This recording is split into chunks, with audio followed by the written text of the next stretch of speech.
कहानी की शुरुआत में हमें मिजुतो नाम का लड़का और यूमी नाम की लड़की दिखाई जाती है, जो कि दोनों आपस में बहस कर रहे थे। तभी उनकी मम्मी आती है और वो बोलती है कि क्या तुम दोनों लाइब्रेरी जा रहे हो, और यूमी को तो हमेशा लाइब्रेरी में काफी बढ़िया लगता है, और क्या तुम्हें भी पसंद है। और मिजुतो भी बोलता है कि हाँ मुझे भी काफी पसंद है। और इसके बाद दोनों में बहस होने लगती है, मतलब कि भाई बहन में बहस होने लगती है। और इसके बाद हमें थोड़ी देर बाद का सीन दिखाया जाता है, जहाँ पे वो लोग खाना खाते हैं, और खाना खाने के बाद दोनों को बर्तन धोने लगते हैं, और दोनों के पेरेंट्स आपस में बात करने लगते हैं कि ये दोनों काफी जल्दी घुल मिल गए हैं। और फादर भी बोलते हैं कि आजकल के बच्चे की जनरेशन ही ऐसी होती है कि वो एक दूसरे को जल्दी से अपना लेते हैं। तभी मदर बोलती है कि ऐसा लगता ही नहीं कि ये दोनों सौतेले भाई बहन है। और तभी यूमी बोलती है कि मम्मी पापा काफी ज्यादा खुश है और हमें उन्हें परेशान नहीं करना चाहिए। और मिजुतो भी बोलता है कि तुमने सही कहा, ये बात मुझे भी पता है, और क्या ये जता के तुम अपने आप को महान साबित करना चाहती हो। और इसके बाद मिजुतो किताब पढ़ रहा होता है, और तभी यूमी उसके पास आती है और बोलती है कि तुम मुझे मेरे नाम से मत बुलाया करो। और मिजुतो भी बोलता है कि तुम भी तो मुझे मेरे नाम से ही बुलाती हो,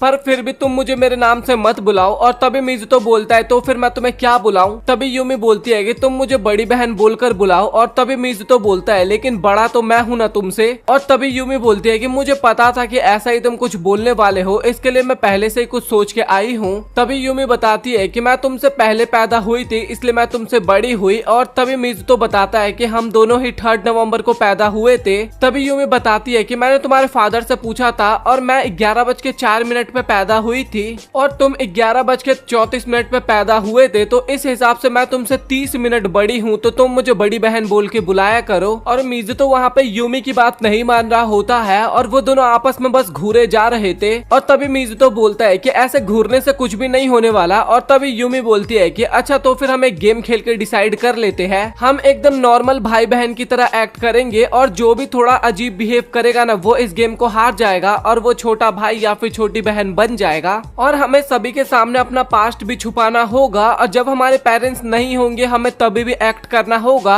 और इससे डिसाइड हो जाएगा कि कौन छोटा भाई बनेगा या फिर कौन छोटी बहन। तभी मिजुतो अपने मन में सोचता है कि इस गेम में कभी भी हार या फिर जीत हो सकती है। और इसके बाद यूमी बोलती है कि अब गेम शुरू हो गया, और यूमी इस तरीके की हरकत जानबूझ के कर रही है ताकि वो हार जाए। और साथ ही इस तरीके के रूल्स भी उसने जानबूझ के ही बनाए थे कि यूमी के उस ड्रॉअर में ऐसी चीजें हैं जो कि वो कभी भी किसी को नहीं देखने देती। और इसके बाद वो यूमी से माफी मांग लेता है और बोलता है कि मैं लड़ाई नहीं करना चाहता, और क्या हम पहले की तरह नहीं हो सकते। और ये सुन के यूमी मिजुतो के बारे में सोचने लगती है, और वो काफी ज्यादा वहाँ पे ब्लश करने लगती है, और वो उसके सरनेम का भी यूज करती है। और तभी मिजुतो बोलता है कि तुम ये हार चुकी हो क्योंकि तुमने मेरे सरनेम का यूज किया, और सिबलिंग्स के लिए सॉरी बोलना एकदम आम बात है, बट तुमने वो भी नहीं बोला। और वहाँ पे मिजुतो फर्स्ट राउंड जीत चुका था और यूमी हार चुकी थी, इस कारण वो काफी ज्यादा वहाँ पे गुस्सा होने लगती है। और यूमी जो होती है ना उसके आंखों में आंसू आने लगते हैं। और तभी मिजुतो जो होता है ना वो अपना हाथ यूमी के सर पे रखता है और उससे माफी मांगता है। और तभी यूमी बोलती है कि तुम्हारा बिहेवियर इतना ज्यादा चेंज हो गया, ये मुझे बिल्कुल भी पसंद नहीं आ रहा। और इसके बाद उनके पेरेंट्स ना उन दोनों की एक साथ स्कूल यूनिफॉर्म में फोटो खींच रहे थे, और उन दोनों को काफी ज्यादा क्लोज आने के लिए बोलते हैं। और इसके बाद वो दोनों स्कूल आते हैं, जहाँ पे यूमी बोलती है कि अब हमें स्कूल अकेले ही आना होगा। और मिजुतो भी बोलता है कि आज हमारा स्कूल का पहला दिन है, तो हमें ज्यादा दोस्त बनाने पे ध्यान देना चाहिए।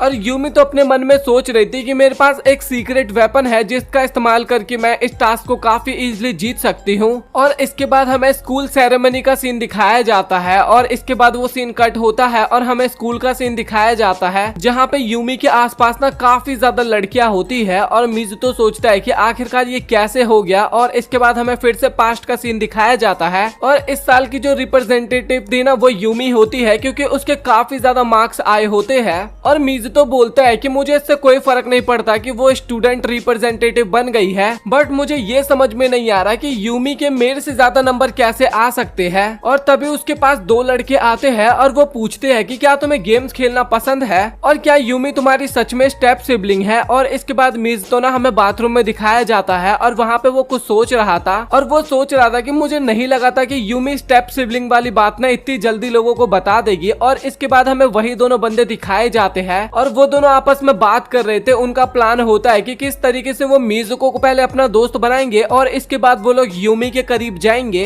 और इसके बाद वो दोनों घर पे जाते हैं ना, तो मिजुतो बोलती है कि तुम उन दोनों लड़कों से दूर रहना, क्योंकि उनके अंदर इतनी हिम्मत नहीं है कि वो डायरेक्ट मुझसे आके बात कर सके और मैं उन जैसे लड़कों से काफी ज्यादा नफरत करती हूँ। और मिजुतो भी बोलता है कि उनकी बात छोड़ो ना, उन पे कौन ध्यान ही देगा। तभी यूमी बोलती है कि तो फिर उसका क्या, और तभी मिजुतो बोलता है कि आखिरकार तुम कहना क्या चाहती हो। और तभी यूमी बोलता है कि नहीं, मैं कुछ नहीं बोल रही थी। और अगले दिन वो दोनों स्कूल जाने लगते हैं और मिजुतो पूछता है कि क्या तुम फिर से मेरे साथ स्कूल जाना चाहती हो, और यूमी हाँ बोलती है वहाँ पे। और मिजुतो बोलता है कि मुझे समझ में नहीं आ रहा कि आखिरकार इसके दिमाग में चल क्या रहा है। और मिजुतो जैसे स्कूल जाता है ना, तो तभी वो दोनों लड़के ना मिजुतो से वहाँ पे बात करने के लिए आते हैं, लेकिन तभी वहाँ पे यूमी आ जाती है और वो मिजुतो का हाथ पकड़ते हुए बोलती है कि मुझे अपने भाई से बात करनी है, तो तुम यहाँ से जा सकते हो। और वो दोनों बंदे भी ना ये देख के काफी ज्यादा हैरान होते हैं कि यूमी मिजुतो के इतने ज्यादा क्लोज आ रखी है।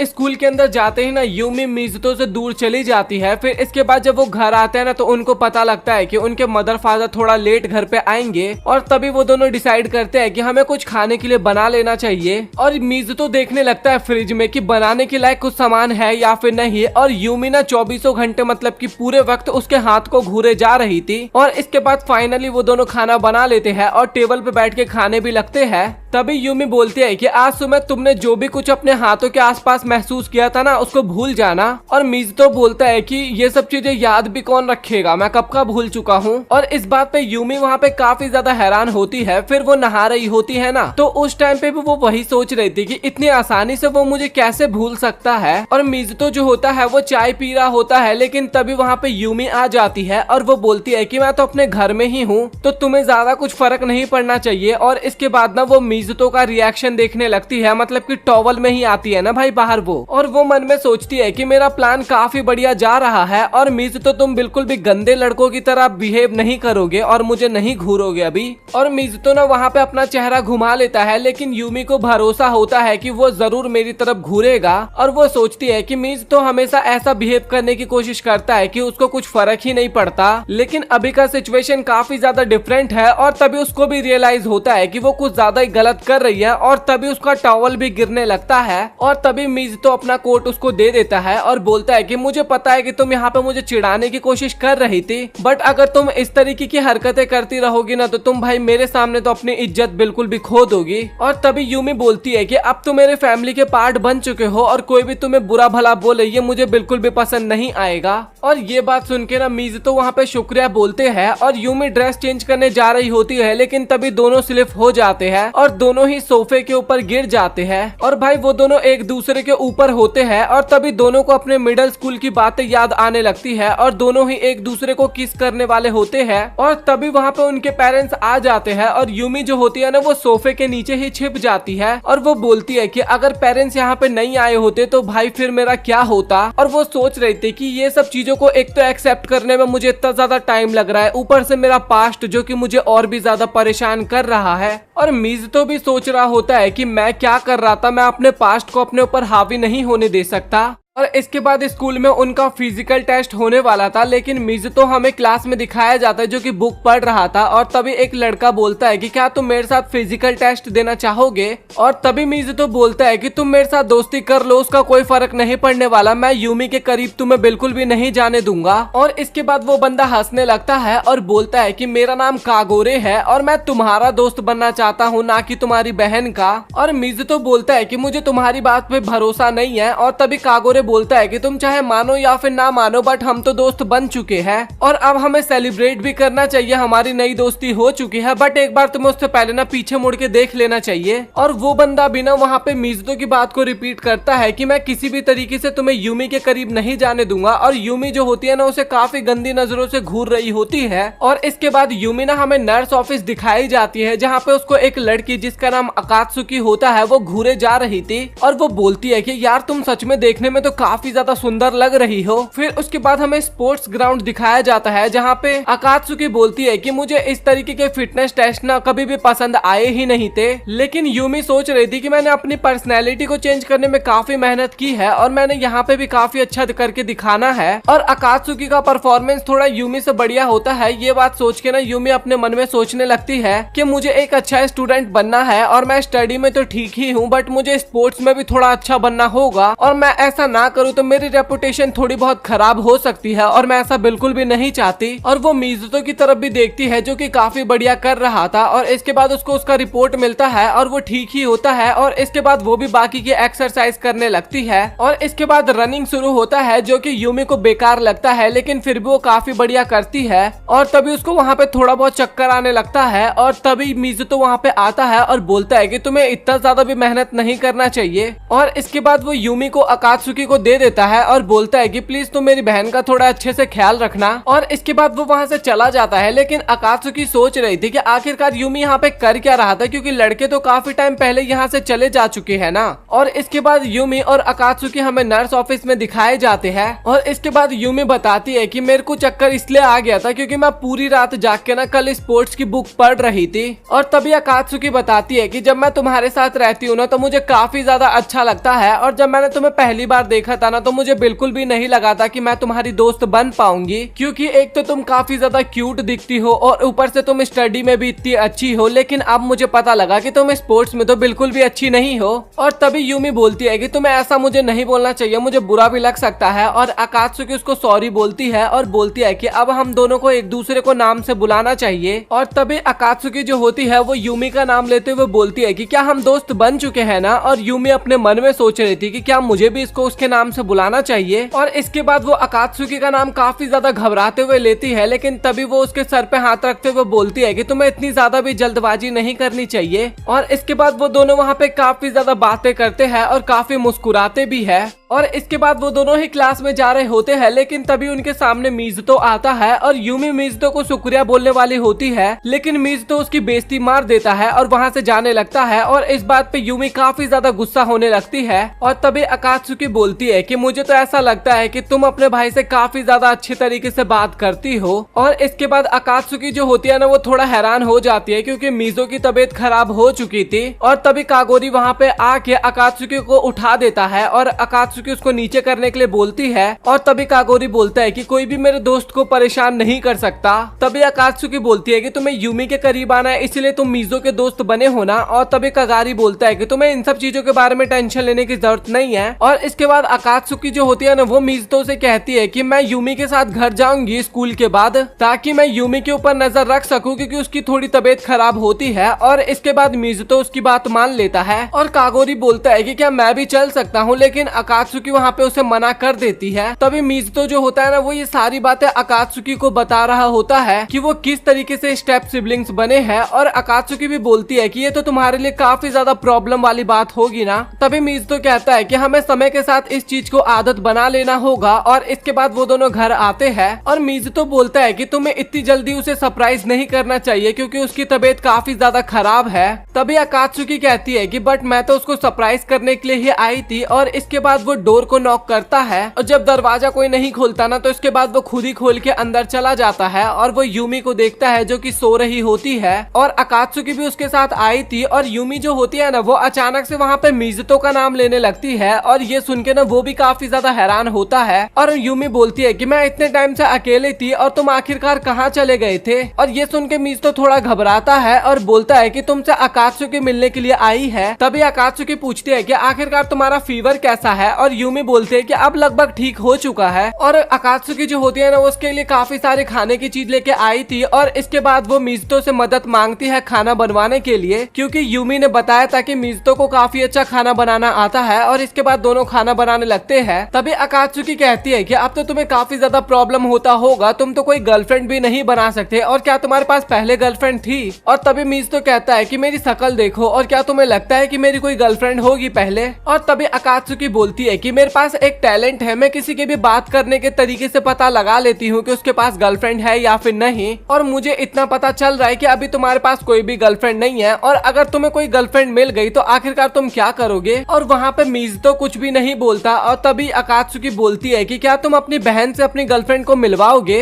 और फिर भी वहाँ पे मिजुतो कुछ भी नहीं बोलता। और तभी अकात्सुकी बोलती है कि अगर ऐसा करोगे तो तुम्हारी बहन को तो तुम्हारे बारे में कुछ भी पता ही नहीं चलेगा, मतलब कि यूमी को, जब तक कि उसकी शादी ना हो जाए। और तभी मिजुतो बोलता है कि यही बेटर भी होगा। और इसके बाद अकात्सुकी जो होती है ना, वो यूमी को खाना खिलाने लगती है, और यूमी बोलती है कि मैं अपने हाथ से भी खा सकती हूँ, बट वो अकात्सुकी के कहने पे उसके हाथ से खाना खाने लगती है। और मिजुतो सोच रहा था कि भाई मैं यहाँ पे क्यों खड़ा हूँ। और इसके बाद अकात्सुकी वहाँ से जाने लगती है, और वो पूछती है कि तुम सच में बताओ मिजो, क्या तुम दोनों एक भाई बहन हो। और तभी मिजुतो बोलता है कि नहीं, हम दोनों एक स्टेप सिबलिंग्स है। और तभी अकात्सुकी बोलती है कि इसका मतलब तुम दोनों भाई बहन नहीं हो। और इसके बाद वो वहाँ से चली जाती है। और इसके बाद मिजुतो घर पे आता है ना, तो यूमी वहाँ पे सो रही होती है। और तभी यूमी बोलती है कि तुम काफी अच्छे से अकात्सुकी के साथ घुल गए थे, और तुमने काफी अच्छे से खाना भी बनाया था उसके साथ मिलके। तभी मिजुतो बोलता है कि मुझे लगता है कि तुम ये कहना चाहते हो कि मैं तुम्हारी फ्रेंड से दूर रहूं। और यूमी भी बोलते हैं कि हाँ, तुमने सही कहा। और तभी मिजुतो बताता है कि अकात्सुकी जैसी लोग ना काफी जल्दी लोगों के साथ घुल मिल जाते हैं, और तुम रेस्ट करो ताकि तुम जल्दी से ठीक हो सको।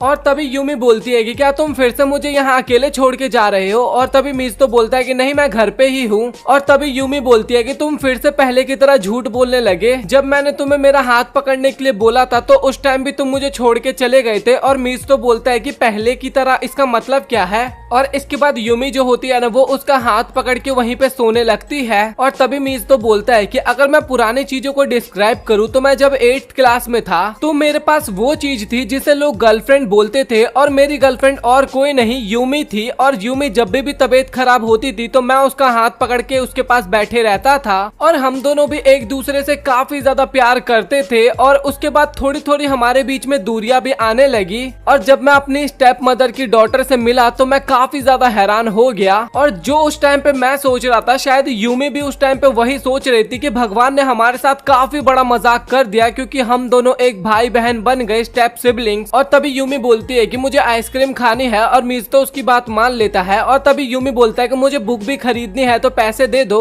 लेकिन मिजुतो बोलता है कि मेरे पास पैसे नहीं है। और तभी यूमी बोलती है कि मैं तुम्हारा हाथ दोबारा से पकड़ सकती हूँ क्या। और तभी मिजुतो बोलता है कि नहीं, बिल्कुल भी नहीं, क्योंकि अब तुम्हारी तबीयत ठीक हो चुकी है और तुमने पूरा टाइम रेस्ट भी किया है। और इसके बाद मिजुतो टेम्परेचर चेक करने के लिए बोलता है, और ये सुन के ना यूमी वहाँ पे थोड़ा घबरा जाती है। और वहाँ पे यूमी का जो टेम्परेचर होता है ना, वो एकदम नॉर्मल हो चुका था। और तभी मिजुतो बोलता है कि बस तुमने मेरी अच्छाई का फायदा उठाया है, क्योंकि यूमी काफी टाइम पहले ही ठीक हो चुकी थी, बट वो मिजुतो से काम करवाना चाहती थी, इस वजह से वो तबीयत खराब होने की एक्टिंग कर रही थी। और इसके बाद मिजुतो जो होता है ना, वो काफी गुस्से में यूमी को उठाता है और बोलता है कि क्या तुम्हें मुझे कुछ कहना है। और तभी यूमी बोलती है कि जो मैं अब तक बीमार होने की एक्टिंग कर रही थी, इसके लिए तुम प्लीज मुझे माफ कर दो। और तभी मिजुतो बोलता है कि क्या अब तुम्हें मेरा हाथ नहीं पकड़ना ताकि तुम सो सको। और ये सुनने के बाद ना यूमी वहाँ पे काफी ज्यादा ब्लश करने लगती है। और तभी यूमी कम्बल में छिप जाती है और बोलती है कि मुझे नहीं पता कि तुम किस बारे में बात कर रहे हो। और तभी मिजुतो बोलता है कि अब मैं रूम में जा रहा हूँ, क्योंकि तुम तो ठीक हो चुकी हो। और तभी यूमी बोलती है कि मैं नहीं चाहती कि तुम मुझसे दूर जाओ। और तभी मिजुतो बोलता है कि हाँ, अब तो हम भाई बहन हैं, तो मैं तुम्हारे पास रुक सकता हूँ। फिर मिजो सोच रही होती है कि आज से 6 महीने पहले मैं काफी ज्यादा इंट्रोवर्ट हुआ करती थी, और मिजो तो मुझे कुछ भी दिया करता था, मैं उसको बॉक्स में संभाल के रखती थी, क्योंकि मैं उसको खजाने के समान मानती थी। और अगर कोई मुझे 6 महीने पहले देखा होता ना, तो कोई मुझे पहचान भी नहीं पाता।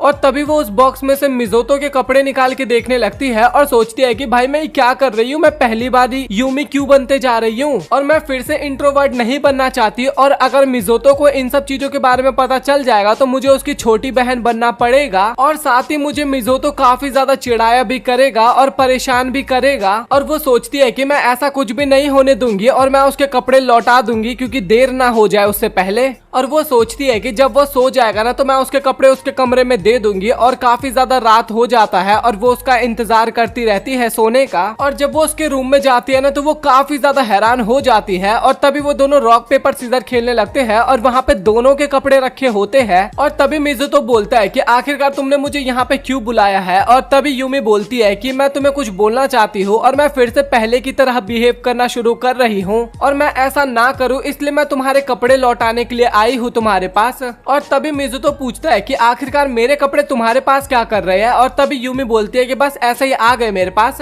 और मिज़ो बोलता है कि प्लीज तुम मुझे सब बात बता दो। और तभी यूमी बोलती है कि जब हम डेट कर रहे थे ना, तब मैं तुम्हारी सारी चीजों को ना अपने पास संभाल के रखा करती थी। और ये बात सुन के ना मिज़ुतो काफी ज्यादा ब्लश करने लगता है और साथ ही यूमी भी ब्लश करने लगती है और पूछती है कि आखिरकार मेरे कपड़े तुम्हारे पास कैसे आए। तभी मिज़ुतो बताता है कि ये थोड़ी लंबी कहानी है, लेकिन यूमी बोलती है कि फिर भी तुम मुझे बताओ। और तभी मिज़ुतो बोलता है कि मैं एक सिचुएशन में फंस गया था और उस पे यकीन करना भी काफी ज्यादा मुश्किल होगा। तभी वो बताने लगता है कि यूमी के कपड़े ना वॉशिंग मशीन से गिर रहे थे और वो उसको अंदर डालने लगता है ना, तभी उसके फादर वहाँ पे आ जाते हैं और इस कारण मुझे तुम्हारे कपड़े अंदर रखने का मौका नहीं मिला। और तभी यूमी भी बोलती है कि मुझे भी अब सब कुछ याद आ रहा है और जब मैं भी बाथरूम में थी ना, तो मुझे भी तुम्हारे कपड़े गिरे हुए दिखाई देते हैं और जब मैं भी उन्हें रखने वाली होती हूँ ना, तभी मम्मी भी वहाँ पे आ जाती है और इस कारण तुम्हारे कपड़े भी मेरे पास आ गए। और तभी मिज़ुतो बोलता है कि तुमने तो मेरी ही लाइनों को रिपीट किया है। और तभी यूमी बोलती है कि आखिरकार तुम मेरे कपड़ों को अपने कमरे में क्यों लेके गए। तभी मिज़ुतो बोलता है कि मेरे पास और कोई ऑप्शन नहीं था और साथ ही तुम भी तो मेरे कपड़े अपने रूम में लेके गई थी। तभी यूमी बोलती है कि इन सब चीजों पे ना बात करके उतना कुछ ज्यादा फायदा नहीं होने वाला, तो इन सब चीजों को छोड़ देते हैं। और तभी मिज़ुतो बोलता है कि हम यहाँ पे एक डील भी करते हैं कि हम घर के अंदर ना एक दूसरे की भाई बहन बनने का बिहेव करेंगे और बाहर जाने के बाद ना हम दोनों एक दूसरे के मामले में नहीं आएंगे और एक दूसरे के बीच में नहीं आया करेंगे। इसके बाद हमें यूमी दिखाई जाती है जो कि घर जा रही थी, लेकिन तभी उसे मिज़ुतो दिखाई देता है जो कि एक लड़की के साथ बैठा होता है और तभी उसको याद आता है कल का प्रॉमिस कि हम एक दूसरे के बीच में नहीं आया करेंगे। तो शायद उसने मुझे ये इसीलिए कहा था क्योंकि वो किसी और को ही डेट कर रहा है। और इसका लुक एकदम सेम देखने में पहले वाली यूमी की ही तरह है। और ये सारी बातें ना जाके ना यूमी अकात्सुकी को बताती है और अकात्सुकी बोलती है कि मेरे हिसाब से तो वो लड़की मिडिल स्कूल में होगी और बोलती है कि वैसे भी मिज़ुतो देखने में तो काफी ज्यादा बढ़िया लगता है, बट वो थोड़ा कम बोलता है, बट एक शाई लड़की जो होगी ना वो उसको काफी ज्यादा पसंद करेगी। और अकात्सुकी की बातें सुन के यूमी सोच रही थी कि मिज़ुतो तो काफी ज्यादा बेकार है, एक मासूम लड़की के साथ वो जबरदस्ती दोस्ती करने की कोशिश कर रहा है। और इसके बाद जब वो घर पे आती है ना, तो वहाँ पे एक लड़की के शूज होते हैं और तभी यूमी सोचती है कि वो उस लड़की को घर पे भी लेके आ गया, लेकिन जब वो मेरे साथ डेट कर रहा था तो मुझे घर पे लाने का उसने कम से कम 6 महीने का टाइम लिया था। और इसके बाद ना वो उस शूज के फोटो खींचने लगती है क्योंकि वो उन्हीं के स्कूल के होते हैं। और इसके बाद वो मिज़ुतो को कॉल करके बोलती है कि मैं कुछ चीज घर पे भूल गई हूँ, तो क्या तुम मेरे पास पहुँचा सकते हो उसको। और तभी मिज़ुतो बोलता है कि आखिरकार तुम मुझसे अच्छे से बात क्यों कर रही हो। और तभी यूमी बोलती है कि मैंने तुम्हें जितना बोला बस तुम उतना काम कर दो। और तभी मिज़ुतो पूछता है कि तुम्हें क्या चाहिए और यूमी बोलती है कि चीज चाहिए। और इसके बाद यूमी सोचती है कि मिज़ुतो यहाँ से जा चुका होगा और मैं उस लड़की को जाके सारी बातें मिज़ुतो की बता दूंगी। और तभी मिज़ुतो दरवाजा खोलता है और वो तो लिविंग रूम में होता है, ना कि अपने रूम में। और वो ये देख के काफी ज्यादा हैरान हो जाती है और तभी वो शूज देखने जाती है ना, तो वो वहाँ से गायब हो चुके थे। और ये देख के तो वो और भी ज्यादा घबरा जाती है। और तभी यूमी बोलती है कि आखिरकार उस लड़की के शूज कहाँ गए। और तभी मिज़ुतो बोलता है कि तुम किस चीज की बात कर रहे हो। तभी यूमी बताती है कि मैंने एक लड़की के शूज भी देखे थे और वो उसको फोटो भी दिखाती है। और तभी मिज़ुतो बोलता है कि तुम्हें एक बार ना अपना रूम जाके चेक कर लेना चाहिए पहले। और जब यूमी वहाँ पे जाती है ना, तो वहाँ पे कुछ भी नहीं मिलता। तभी मिज़ुतो बोलता है कि क्या तुम्हारे रूम की चीजें इधर उधर बिखरी थी। तभी यूमी बोलती है कि तुम ऐसे घुमा फिरा के क्यों बोल रहे हो, डायरेक्ट बताओ ना मुझे सब कुछ। और आखिरकार वो लड़की कौन थी जिसे तुम घर तक लेके आए थे। तभी मिज़ुतो बताता है कि हाँ, मैं एक लड़की को लेके आया था और मैं अगली बार से थोड़ा ध्यान रखूंगा ताकि मैं पकड़ा ना जाऊं। और अभी मैं जा रहा हूं क्योंकि मैं काफी ज्यादा थक चुका हूं। और ये सुन के ना यूमी काफी ज्यादा घबरा जाती है और सोचती है कि आखिरकार इसने किया क्या जो ये थक चुका है। और बोलती है कि अगर जब तक तुम मुझे सब कुछ नहीं बताओगे मैं तुम्हें बिल्कुल भी नहीं जाने देने वाली। और इसके बाद मिज़ुतो ना लिविंग रूम को देखता है, जो देख के ना वो थोड़ा हैरान होता है। और तभी यूमी बोलती है कि क्या तुम अपने रूम का रास्ता भी भूल चुके हो। और इसके बाद यूमी हमें अपने रूम में दिखाई जाती है, जो कि सोचती है कि मैंने कुछ ज्यादा ही बोल दिया शायद। और मिज़ुतो भी दिखाया जाता है जो कि उस शूज को लेके काफी ज्यादा परेशान रहता है। और तभी मिज़ुतो ना लाइब्रेरी में खड़ा होकर बुक पढ़ रहा होता है और तभी एक लड़की उसके पास आती है और वो बोलती है कि मैं तुमसे शादी करना चाहती हूँ। और ये सुन के मिज़ुतो थोड़ा हैरान होता है और बोलता है लेकिन मैं तो आपसे आज से पहले कभी भी नहीं मिला हूँ। और वो बोलती है कि क्या तुमने मुझे अभी तक नहीं पहचाना। और इसके बाद वो अपने विग और चश्मे को उतारती है ना, तो वो अकात्सुकी होती है। और तभी मिज़ुतो बोलता है कि क्या तुम मुझे पसंद करती हो। और तभी अकात्सुकी बोलती है कि नहीं, मैं वैसे तुम्हें नफरत तो बिल्कुल भी नहीं करती। और तभी मिज़ुतो बोलता है कि जब तुम अगर मुझे पसंद ही नहीं करती तो तुम मुझसे शादी ही क्यों करना चाहती हो। और तभी वो बताती है कि अगर मैं तुमसे शादी कर लूंगी तो मैं यूमी की बहन बन जाऊंगी और मेरे हिसाब से यूमी पूरी तरीके से परफेक्ट है। लेकिन यूमी ने मुझे काफी सारी चीजें बताई कि वो काफी सारी चीजों में परफेक्ट नहीं है। और अकात्सुकी जो है ना, वो यूमी को काफी ज्यादा पसंद करने लगी है और वो चाहती है कि वो यूमी की बड़ी बहन बन जाए। और अगर ऐसा हो जाता है ना तो मैं हर वक्त पे यूमी के साथ रह पाऊंगी। और यही वो सीन होता है, मतलब कि यही सब सीन होता है। और इन्हीं सब सीन के कारण पूरे टाइम अकात्सुकी जो होती है ना, वो मिज़ुतो का पीछा करती है। और ये सारी बातें मिज़ुतो ना कागोरे को बता रहा होता है और वो बताता है कि अकात्सुकी आज पूरे टाइम मेरे साथ ही थी। और तभी कागोरे बताता है कि मैं अकात्सुकी के बारे में थोड़ा बहुत तो जानता हूँ। अगर वो किसी चीज के पीछे एक बार पड़ जाती है ना, तो भाई जब तक वो उसको पाती नहीं है ना, तब तक वो जल्दी से उसका पीछा नहीं छोड़ती है। और इसके बाद एक बड़ा सा धमाका होता है। और ये सुनते ही मिज़ुतो बोलता है कि धमाके से तुम्हारा मतलब क्या है। और इसके बाद कागरे ना उसको एक एग्जांपल देके समझाने लगता है कि अकात्सुकी जब मिडिल स्कूल में थी ना, तो उसका एक बॉयफ्रेंड था।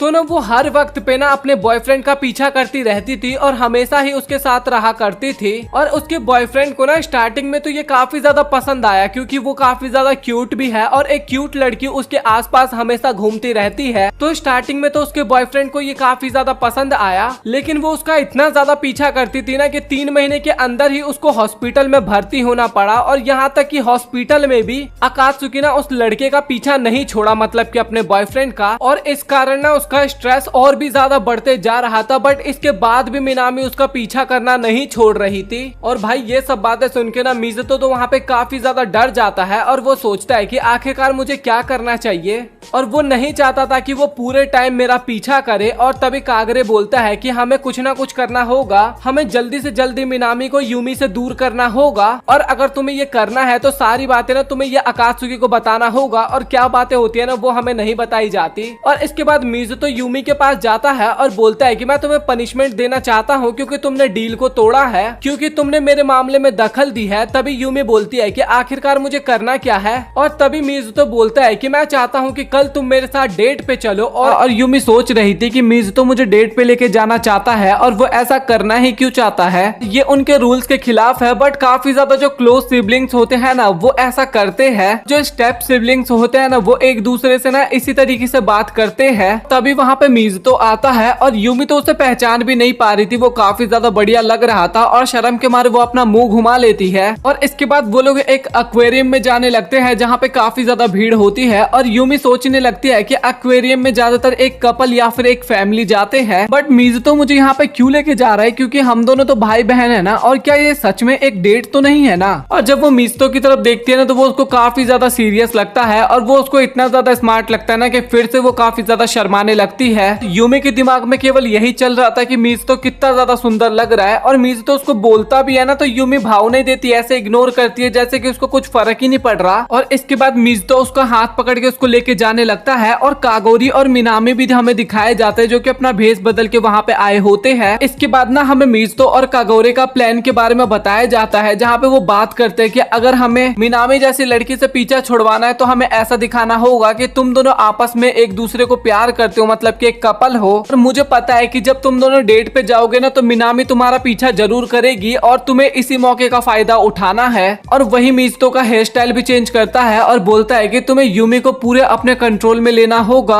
और इसके बाद वो दोनों फिशेस को देख रहे थे और मिनामी उन्हें ही घूरे जा रही थी। और मिज़ुतो भी बताता है कि मैं मिनामी के बारे में डायरेक्ट उसको ऐसे कुछ भी नहीं बता सकता। लोगों को ऐसा लग रहा होगा कि मैं एक नॉर्मल लड़का हूँ जो कि अपनी गर्लफ्रेंड के साथ घूमने आया हूँ। फिर से हमें फ्लैशबैक दिखाया जाता है, जहाँ पे कागुरे बोलता है कि तुम्हें ना यूमी की ड्रेस की काफी ज्यादा तारीफ करनी होगी। और वो सोच रहा था कि बस हमें एक ही अटैक में मिनामी को इस गेम से बाहर करना है। और वो यूमी की तरफ देखता है ना, तो वो सोचता है कि सच में ये काफी ज्यादा तैयार होके आई है यहाँ पे। यूमी भी बोलती है कि ये एक्वेरियम काफी ज्यादा बड़ा लग रहा है और काफी ज्यादा पॉपुलर भी है ये एक्वेरियम तो। और कागुरे भी उनकी तरफ देखे जा रहा था और मीज़ुतो ना उसकी ड्रेस की तारीफ करता है, लेकिन यूमी बस उसको शुक्रिया बोलती है। और इस तरीके का रिएक्शन देख के ना मीज़ुतो काफी हैरान होता है और सोचता है कि ये ऐसा रिएक्शन क्यों दे रही है जैसे उसको पहली बार प्यार हुआ है किसी से। मीज़ुतो सोचता है कि अब मुझे क्या करना चाहिए इसके साथ। और मिनामी जो होती है ना भाई, वो काफी गौर से देख रही होती है और कागुरे भी बोलता है कि लगता है इन दोनों के बीच में तो पहले से ही कुछ चल रहा है। तभी यूमी जो होती है ना, वो एक आदमी से टकराने वाली होती है, लेकिन तभी मीज़ुतो उसको अपने पास खींच लेता है और यूमी भी सोचती है कि आज ये मेरे साथ हो क्या रहा है। और यूमी जो होती है ना, वो मीज़ुतो को देख के काफी ज्यादा अट्रैक्ट हो रही थी उसकी तरफ, लेकिन वो बोलती है कि तुम कब तक मुझे इसी तरीके से पकड़े रहोगे। और मीज़ुतो भी बोलता है कि यहाँ पे काफी सारे लोग हैं तो तुम कहीं खो मत जाना। और यूमी भी बोलते हैं कि हाँ ठीक है, मैं कोई बच्ची नहीं हूँ जो तुम मुझे इस तरीके से समझा रहे हो। मीज़ुतो जो होता है ना, वो भी यूमी की बातों को सोचे जा रहा था और वो सोच रहा था कि मैंने अचानक से यूमी को अपनी तरफ खींच लिया था क्योंकि वो किसी दूसरे से टकराने वाली थी, लेकिन यूमी काफी गंदी नजरों से मेरे को घूर रही थी उस टाइम पे। और इसके बाद मीज़ुतो जो होता है ना, वो कागुरे से बात करता है और मिनामी जो होती है ना, वो यहाँ पे भी उनके ऊपर नजर रखी हुई थी।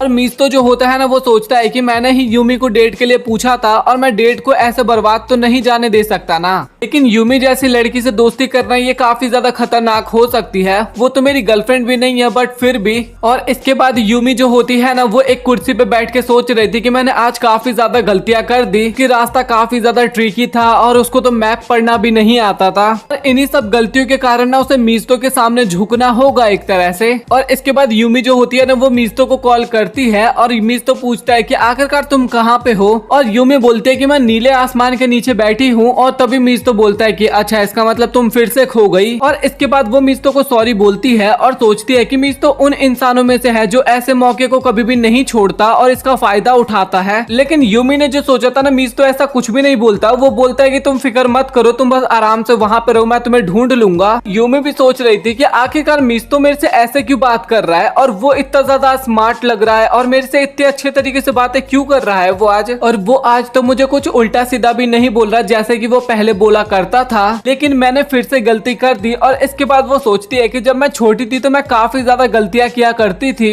लेकिन मुझे मीज़ुतो मिला और इसके बाद मैं लाइब्रेरी में उससे काफी ज्यादा बात करती थी और मैंने एक दिन उसको डेट के लिए पूछा था। और हम दोनों फेस्टिवल में गए थे फर्स्ट डेट पे और वहाँ पे काफी ज्यादा भीड़ थी, इस कारण मैं वहाँ पे खो गई थी। काफी ज्यादा टाइम बीत जाता है और वो रोने लगती है और वो मीज़ुतो को कॉल करके बार बार सॉरी बोलती है कॉल पे। वो सोचती है कि मैं ऐसे क्यों हूँ, मैं चाहती हूँ कि मैं दूसरों के लिए मुसीबत ना खड़ी करूँ, बट वो हो जाता है मेरे से। लेकिन मैं हर बार कुछ ना कुछ गलत कर देती हूँ और मेरे जैसा इंसान तो इस दुनिया से गायब ही हो जाने चाहिए। तभी उसके सामने अचानक से कॉफी का कैन आता है और मीज़ुतो बोलता है कि अरे तुम रो मत यार, मैं काफी ज्यादा थक चुका हूँ तुम्हें ढूंढते ढूंढते, और कॉल पे तुम मुझे कुछ बताने की जगह उल्टा रोने लगी थी। और तुम फिक्र मत करो, मुझे पता है कि तुम काफी ज्यादा गलतियां करती हो, बट इसका मतलब ये तो नहीं कि मैं तुम्हें डांटू या फिर मैं तुम्हें कुछ पनिशमेंट दूं। और मुझे अब तो ये भी पता चल चुका है कि तुम काफी जल्दी खो जाती हो, बट तुम फिक्र मत करो, मैं तुम्हारे साथ हूँ। और तभी यूमी नोटिस करती है कि उसके सामने अगेन एक कॉफी का कैन आ चुका है। तभी मीज़ुतो बोलता है कि अब ना तुम्हें रास्ता ढूंढना सीखना चाहिए क्योंकि भाई तुम काफी ज्यादा बड़ी हो चुकी हो।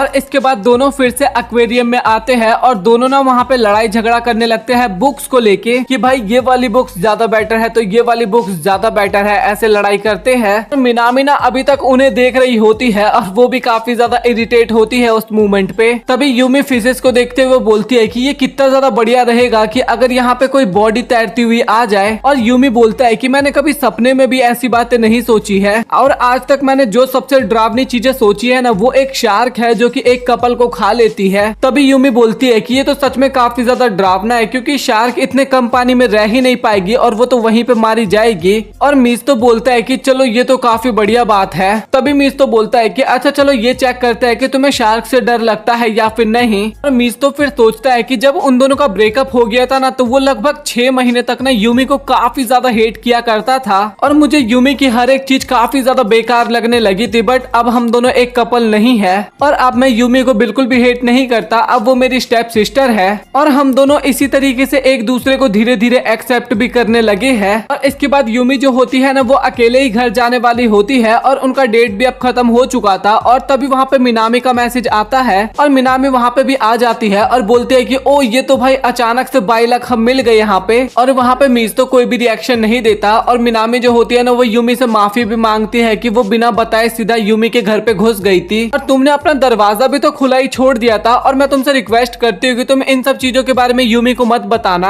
और तभी मीज़तो बोलता है कि तुम यूमी के दोस्त हो इसलिए मैं कुछ भी नहीं बोलूंगा यूमी को। और मिनामी जो होती है ना वो एकदम थैंक यू बोल के, एकदम नॉर्मल सा थैंक यू बोल के वहां से जाने लगती है। और मीज़तो बोलता है कि तुम्हें कम से कम रोते हुए तो थैंक यू बोलना चाहिए मुझे। और इसके बाद मीज़तो पूछता है कि आखिरकार तुमने 5th चेयर को डाइनिंग टेबल पे क्यों लगाया था। और मिनामी बताती है कि वो तो बस मैंने ऐसे ही लगाया था और उसके लिए भी माफी मांगती है वो। और मिनामी अभी भी बोलती है कि मैं तुमसे अभी भी शादी करूंगी और मैं तुम्हें अभी भी नहीं छोड़ने वाली, और अगर तुम चाहते हो मुझे हराना तो तुम्हें मेरे लिए एक अच्छा सा पार्टनर ढूंढना होगा। और इसके बाद वो वहां से चली जाती है। और इसके बाद हमें यूमी दिखाई जाती है जो कि अभी तक सोच रही थी कि आखिरकार मीज़तो ने मुझे डेट के लिए पूछा क्यों था। और वो जूतों के बारे में भी सोच रही होती है कि आखिरकार वो जूते थे किसके, और यही सब चीजें यूमी सोच रही थी। और तभी मीज़तो वहाँ पे आता है और तभी यूमी बोलती है कि मैं तुम्हें सजा देना चाहती हूँ उन कपड़ों वाली बातों को लेके। वो बोलती है कि मैं आज से तुम्हारी पूरी लाइफ को रिकॉर्ड करने वाली हूँ। और इसके बाद वो अपने फोन से काफी सारे फोटोज लेने लगती है मीज़तो की। और यूमी सोच रही थी कि अब तो मेरे पास काफी सारी फोटोज आ गई है मीज़तो की, और वो काफी ज्यादा ब्लश कर रही थी उन फोटोज को देख के।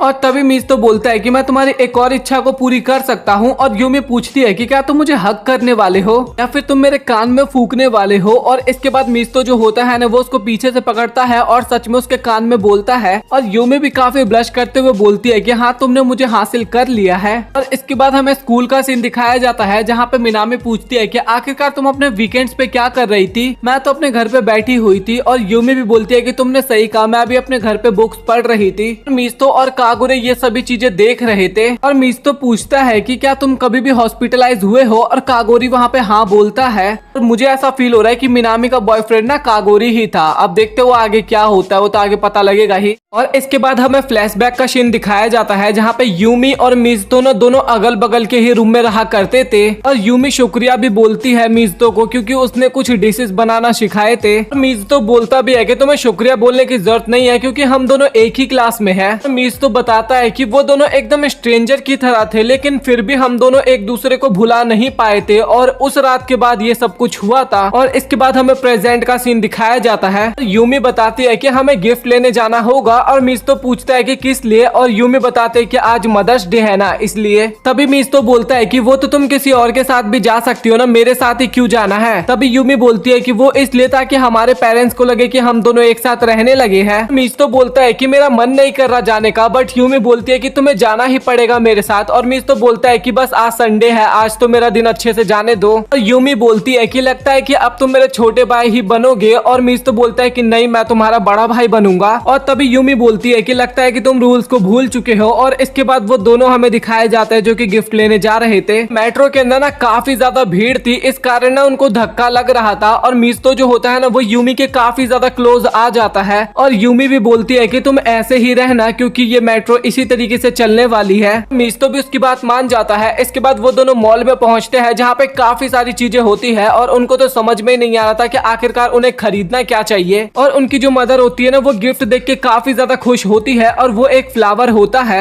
और मीज़तो बोलता भी है कि ये आपके लिए है क्योंकि आप हमारा इतना ज्यादा ध्यान रखती हो। और उसकी मदर जो होती है ना वो काफी ज्यादा खुश हो जाती है और काफी ज्यादा इमोशनल भी हो जाती है। और यूमी बोलती है कि मुझे तो लगा ही नहीं था कि मदर इस तरीके से रिएक्शन देगी। और इसके बाद यूमी जो होती है ना वो अपने रूम से नीचे की तरफ आ रही थी। और तभी हमें मीज़तो दिखाया जाता है जो कि अपनी मदर की फोटो के सामने प्रेयर कर रहा था। मीज़तो को पता चल चुका था कि यूमी वहाँ पे है और वो उसको अंदर आने के लिए बोलता है। और यूमी भी उससे माफी मांगती है और बोलती है कि मुझे नहीं पता था कि तुम यहाँ पे प्रेयर कर रहे हो। यूमी बोलती है कि तुम्हें तो अपनी मदर के बारे में ज्यादा कुछ चीजें नहीं पता थी ना। और मीज़तो बोलता है कि हाँ तुमने सही कहा, उनकी डेथ काफी जल्दी हो गई थी। और यूमी जो होती है ना वो मीज़तो के काफी क्लोज आ जाती है और बोलती है कि तुम फिक्र मत करो, मैं तुम्हारी बड़ी बहन हूँ, मैं तुम्हारा अच्छे से ख्याल रखूंगी। और मीज़तो जो होता है ना वो वहाँ पे कुछ भी नहीं बोलता उस टाइम पे।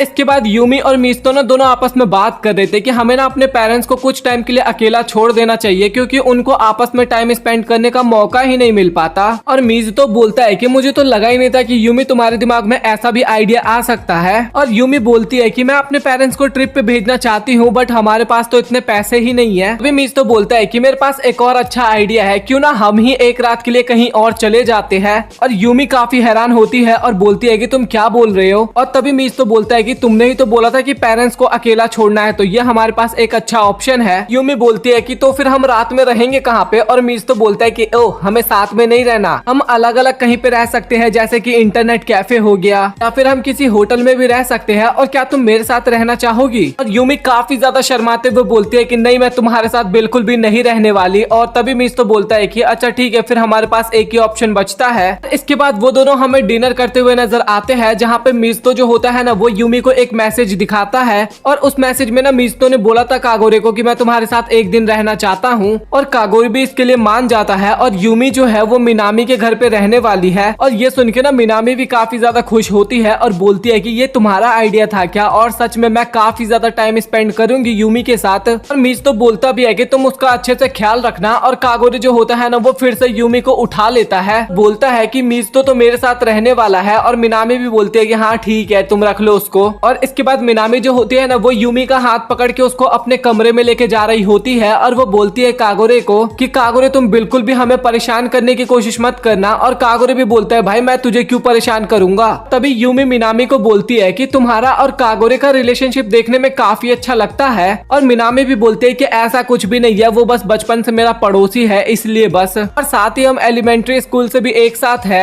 और कागोरे बोलता है कि भाई हम दोनों ना काफी ज्यादा डिफरेंट पर्सनैलिटी है। और मिज तो बोलता है कि मुझे तो ऐसा नहीं लगता, बट छोड़ो, मैं दूसरे के मैटर में नहीं पढ़ना चाहता। कागोरे बोलता है बट मुझे तो दूसरों के मैटर में पढ़ने में काफी ज्यादा बढ़िया लगता है। और मिज तो बोलता है कि भाई अभी इन सब चीजों के बारे में बात नहीं करते हैं। तभी कागोरे थोड़ा तेज से बोलने लगता है कि क्या तुम क्या बोल रहे हो कि यूमी सिर्फ तुम्हारी है। और ये बात ना यूमी सुन लेती है, और सुन के ना काफी ज्यादा शर्माने लगती है, और वो जो दीवार होता है ना, वो जोर से पीटने लगती है। और इसके बाद जो मिस्तो होता है ना भाई, वो अपना मोबाइल चेक करता है, तो वहाँ पे यूमी के काफी सारे मैसेज आ रखे थे, और काफी सारी गालियां भी लिखी हुई थी उसमें। और इसके बाद मिस्तो बोलता है कि चल भाई तूने बदला ले लिया, अब मेरी बारी है। और इसके बाद वो कागरे को बांध के उसकी नोटबुक को देखने लगता है, और ये ना उसने बचपन में लिखा था, और इसके अंदर लिखा हुआ था कि वो बड़ा होने के बाद ना एक ताकतवर पुलिस वाला बनना चाहता है, ताकि वो मिनामी का ध्यान रख सके, और मैं उससे शादी भी करना चाहता हूँ। और इस बार मिनामी जो होती है ना, वो दीवार पे हाथ मारने लगती है, और यूमी इस बार उसको शांत करवाती है। मिनामी बोलती है कि अब तो यूमी को भी इसके बारे में पता चल गया है। और कागोरे भी बोलता है कि भाई ये सब जानबूझ के थोड़ी ना कोई कर रहा है, क्या तुझे पता नहीं कि लोगों से किस तरीके से बात की जाती है। और इसके बाद ना वो चारों हमें एक ही सेम रेस्टोरेंट में दिखाए जाते हैं, और मिनामी को याद ही नहीं था कि ये कागोरे का फेवरेट रेस्टोरेंट था।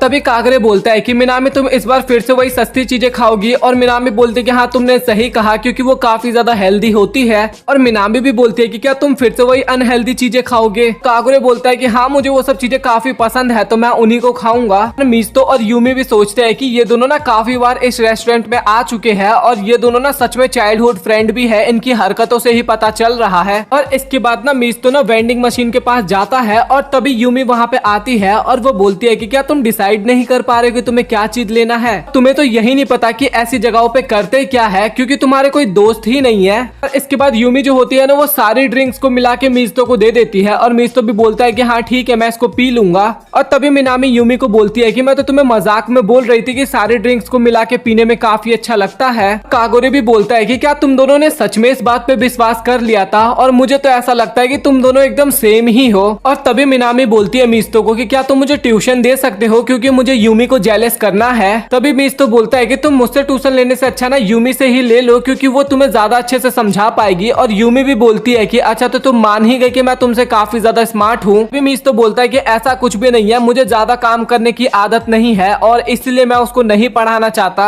और मैं शायद अच्छा एक ट्यूटर भी नहीं बन सकता। और मिस्तो ना घर पे पढ़ाई कर रहा होता है, और ये सारी बातें कागोरे ना मिनामी को बताता है। और मिनामी भी बोलती है कि यूमी भी यहाँ पे सेम काम कर रही है। और मिनामी बोलती है कि हमें भी पढ़ाई करना चाहिए, क्योंकि अब हम बड़ी स्कूल में आ चुके हैं। और तभी कागोरे मिस्तो से पूछता है कि क्या सच में एग्जाम टफ होने वाला है। मिस्तो बोलता है कि हाँ ये काफी ज्यादा टफ एग्जाम है, क्योंकि भाई मुझे डबल रिवीजन करना पड़ रहा है डर के मारे। और कागोरे का तो भाई वहाँ पे दिल ही टूट जाता है, क्योंकि उसके पेरेंट्स ने तो बोला था कि जब तुम एक बार एंट्रेंस एग्जाम क्लियर कर लोगे उसके बाद तो भाई तुम्हारी लाइफ इजी हो जाएगी। और अब उसको फील हो रहा है कि उसके पेरेंट्स ने उसको पागल बनाया। और तभी मिस्तो बोलता है कि अगर तुम्हें केवल पास होना है तो भाई तुम्हें ज्यादा प्रॉब्लम नहीं होने वाली। तभी कागोरे बोलता है कि तो फिर तुम इतनी पढ़ाई क्यों कर रहे हो। और तभी मिस्तो बोलता है कि मैं अपनी बहन से हारना नहीं चाहता। और तभी कागोरे बोलता है कि यार तुम दोनों कितने ज्यादा सिमिलर हो। और इसके बाद मिस्तो बोलता है कि मुझे तुम और मिनामी भी एकदम सिमिलर लगते हो, क्योंकि तुम ना फालतू की चीजों के बारे में ना कुछ ज्यादा ही सोचते रहते हो तुम दोनों ही। और मुझे ये भी फील होता है कि तुम दोनों भी आपस में एक दूसरे से कंपटीशन ही करते रहते हो। और ये सब बातें सुन के ना कागोरे बोलता है कि तो फिर ठीक है, मैं मिनामी से अच्छा बनने के लिए काफी ज्यादा मेहनत करूंगा। इसके बाद कागरे बोलता है कि ठीक है तो तुम मुझे पढ़ा दो। और इसके बाद हमें रात का सीन दिखाया जाता है जहाँ पे कागरे सो रखा होता है और मिस्तो जो होता है ना वो अपनी बालकनी पे आता है चांद को देखने के लिए और तभी वो यूमी को देखता है और मिस्तो बोलता है कि क्या सच में तुम इतना ज्यादा एम्बैरेसिंग फील कर रही हो कि तुमने अपना मुंह छुपा रखा है, बट तुम इस कपड़े में काफी ज्यादा क्यूट लग रही हो। और तभी यूमी बोलती है कि मुझे मिनामी ने जबरदस्ती ये कपड़े पहनाए हैं। और इसके बाद यूमी वहाँ पे काफी ब्लश करती है और बोलती है कि आज का चांद काफी ज्यादा सुंदर लग रहा है और क्या तुम्हें वो स्कूल ट्रिप याद है। और मिस्तो भी बोलता है कि हाँ मुझे वो याद है। यूमी बोलती है कि अगर मैं तुम्हें बोलूं कि मैं तभी से तुम्हें पसंद करती थी तो तुम क्या बोलोगे। और मिस्तो बोलता है कि अब इससे क्या ही फर्क पड़ता है। और यूमी बोलती है कि मैं सिर्फ तुम्हें पसंद ही नहीं करती थी। और इसके बाद वो बोलती है कि तुम इन सभी चीजों को भूल जाओ। और मिस्तो भी बोलता है कि तुम बात ही क्यों कर रही हो इन टॉपिक्स पे। यूमी बोलती है कि हमने जो पहले टाइम बिताया था क्या उसका कोई मतलब भी है। और तभी मिस्तो बोलता है जिस तरीके से पहले हमने टाइम बिताया था उस तरीके से अब हम दोबारा नहीं कर सकते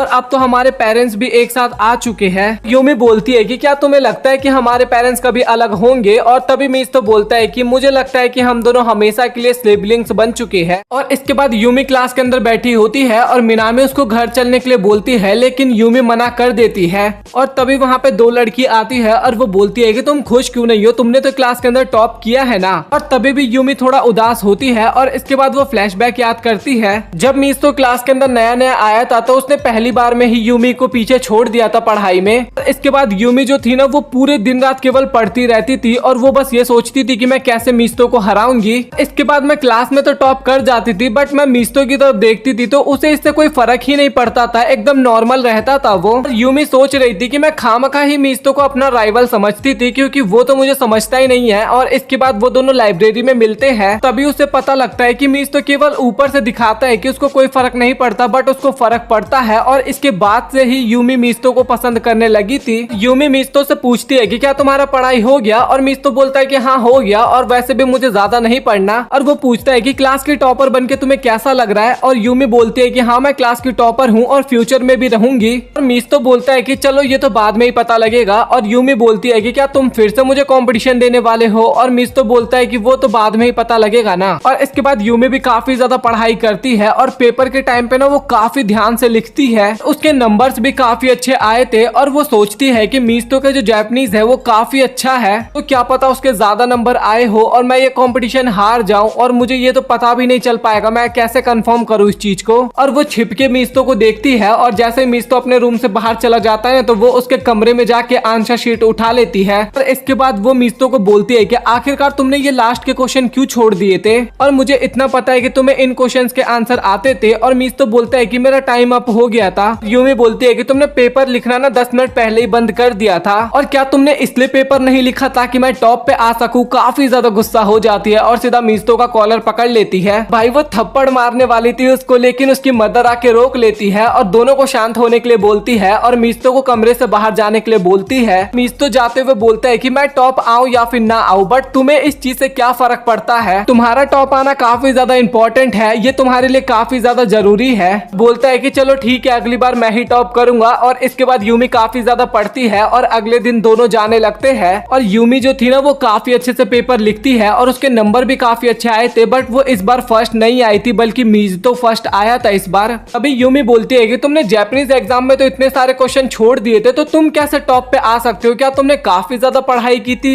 और मिजुतो बोलता है कि नहीं मुझे पढ़ने की उतनी ज्यादा जरूरत नहीं है और अगर तुम्हें टॉप पे आना है तो तुम्हें अब काफी ज्यादा पढ़ाई करना होगा। और यूमी भी सोचती है कि अब मेरे से कोई भी बात नहीं करेगा क्योंकि मैं अब टॉपर नहीं रही। लेकिन यूमी के फ्रेंड को कोई फर्क नहीं पड़ता कि यूमी ने टॉप किया है या फिर नहीं। और यूमी भी समझ जाती है कि मिजुतो ने उसको यही समझाना चाहता था और वो सोचती है कि मैं सच में इंट्रोवर्ट लड़की हूँ क्योंकि मैं दुनिया को कुछ अलग ही नजरिए से देखती हूँ। क्या मिजुतो हमेशा मेरे लिए यही सब कुछ करता रहेगा। और इसके बाद वो उसको ढूंढते हुए ना लाइब्रेरी में आती है और मिजुतो जो होता है ना वो उस लड़की के साथ बैठ के किताब पढ़ने लगता है और उस लड़की का नाम हिगाशिरा होता है। और मिजुतो पूछता है कि तुम्हें क्या लगता है कि दोस्त कौन होते हैं। तभी हिगाशिरा बोलती है कि वो तो डिपेंड करता है ना सिचुएशन पे। और तभी मिजुतो बोलता है कि तुम्हारा कोई करीबी दोस्त हो और उसको कोई परेशान कर रहा हो तो तुम क्या करोगी। तभी हिगाशिरा बोलती है कि वो ज्यादा करीब तो नहीं होगा ना। तभी मिजुतो बोलता है कि मुझे नहीं लगता कि तुम्हारा कोई जल्दी दोस्त बनेगा। लेकिन हिगाशिरा तो मिजुतो को ही अपना दोस्त मानती थी। अगर कोई तुम्हें परेशान करेगा ना तो मैं तुम्हारे साथ मैं भी वहाँ पे परेशान हो जाऊंगी। और ये सुनने के बाद ना भाई मिजुतो वहाँ पे काफी ज्यादा हैरान होता है। मीस्तो सोचता है कि हिगाशिरा पहली लड़की है जिसके साथ मैं इतना ज्यादा घुल मिल पाता हूँ और मुझे नहीं लगता कि इसके अलावा मैं कोई ऐसा दोस्त बना पाऊंगा।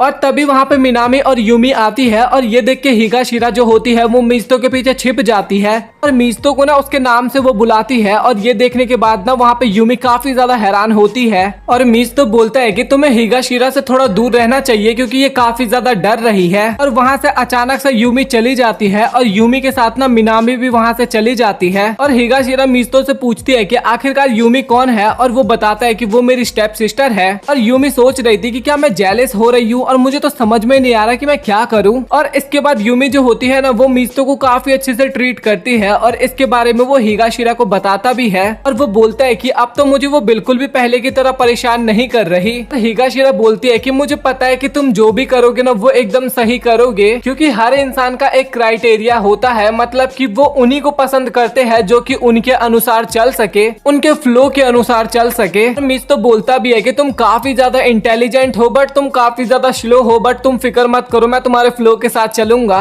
हमें यूमी दिखाई जाती है जो कि काफी ज्यादा रिलीफ सा फील कर रही थी और तभी वहाँ पे मीस्तो आ जाता है। उसने काफी अच्छे कपड़े पहन रखे थे और वो सीधा यूमी के फेस को पकड़ता है और यूमी बोलती भी है कि आखिरकार तुम कर क्या रहे हो। तभी मीस्तो बोलता है कि इंसान का दिल ना एक सेकंड में एक ही बार धड़कता है बट तुम्हारा अभी 2 बार धड़क रहा है, वो भी केवल इसलिए क्योंकि तुमने अपने भाई को एक अच्छे कपड़े में देखा है। तभी मीस्तो बताता है कि तुम जो ये मैच्योर होने की एक्टिंग कर रही हो ना ये मुझे बिल्कुल भी पसंद नहीं आ रहा क्योंकि जब तुम मुझे इरिटेट करती हो मुझे तभी थोड़ा अच्छा लगता है और हम दोनों भाई बहन हैं, इसीलिए हमें इस तरीके की हरकत नहीं करनी चाहिए। और यूमी भी बोलती है कि मुझे लगता है कि मैं हिगाशिरा से थोड़ा जेलस फील कर रही हूँ। और ये सुन के मीस्तो काफी हैरान होता है और बोलता है कि वो तो सिर्फ मेरी दोस्त है। और तभी मीस्तो बोलती है लेकिन फिर भी वो तुम्हें तुम्हारे फैमिली नेम से बुला रही है, लेकिन जब मैं तुम्हारी गर्लफ्रेंड थी तब तो काफी ज्यादा टाइम लगा था मुझे तुम्हारे नाम से बुलाने में। भी मीस्तो बोलता है कि वो सिचुएशन अलग थी और ये सिचुएशन अलग है। और तभी यूमी बोलती है कि तो तुम्हें प्रॉब्लम क्या हो रहा है जब मैं तुमसे अच्छा व्यवहार कर रही हूँ। तो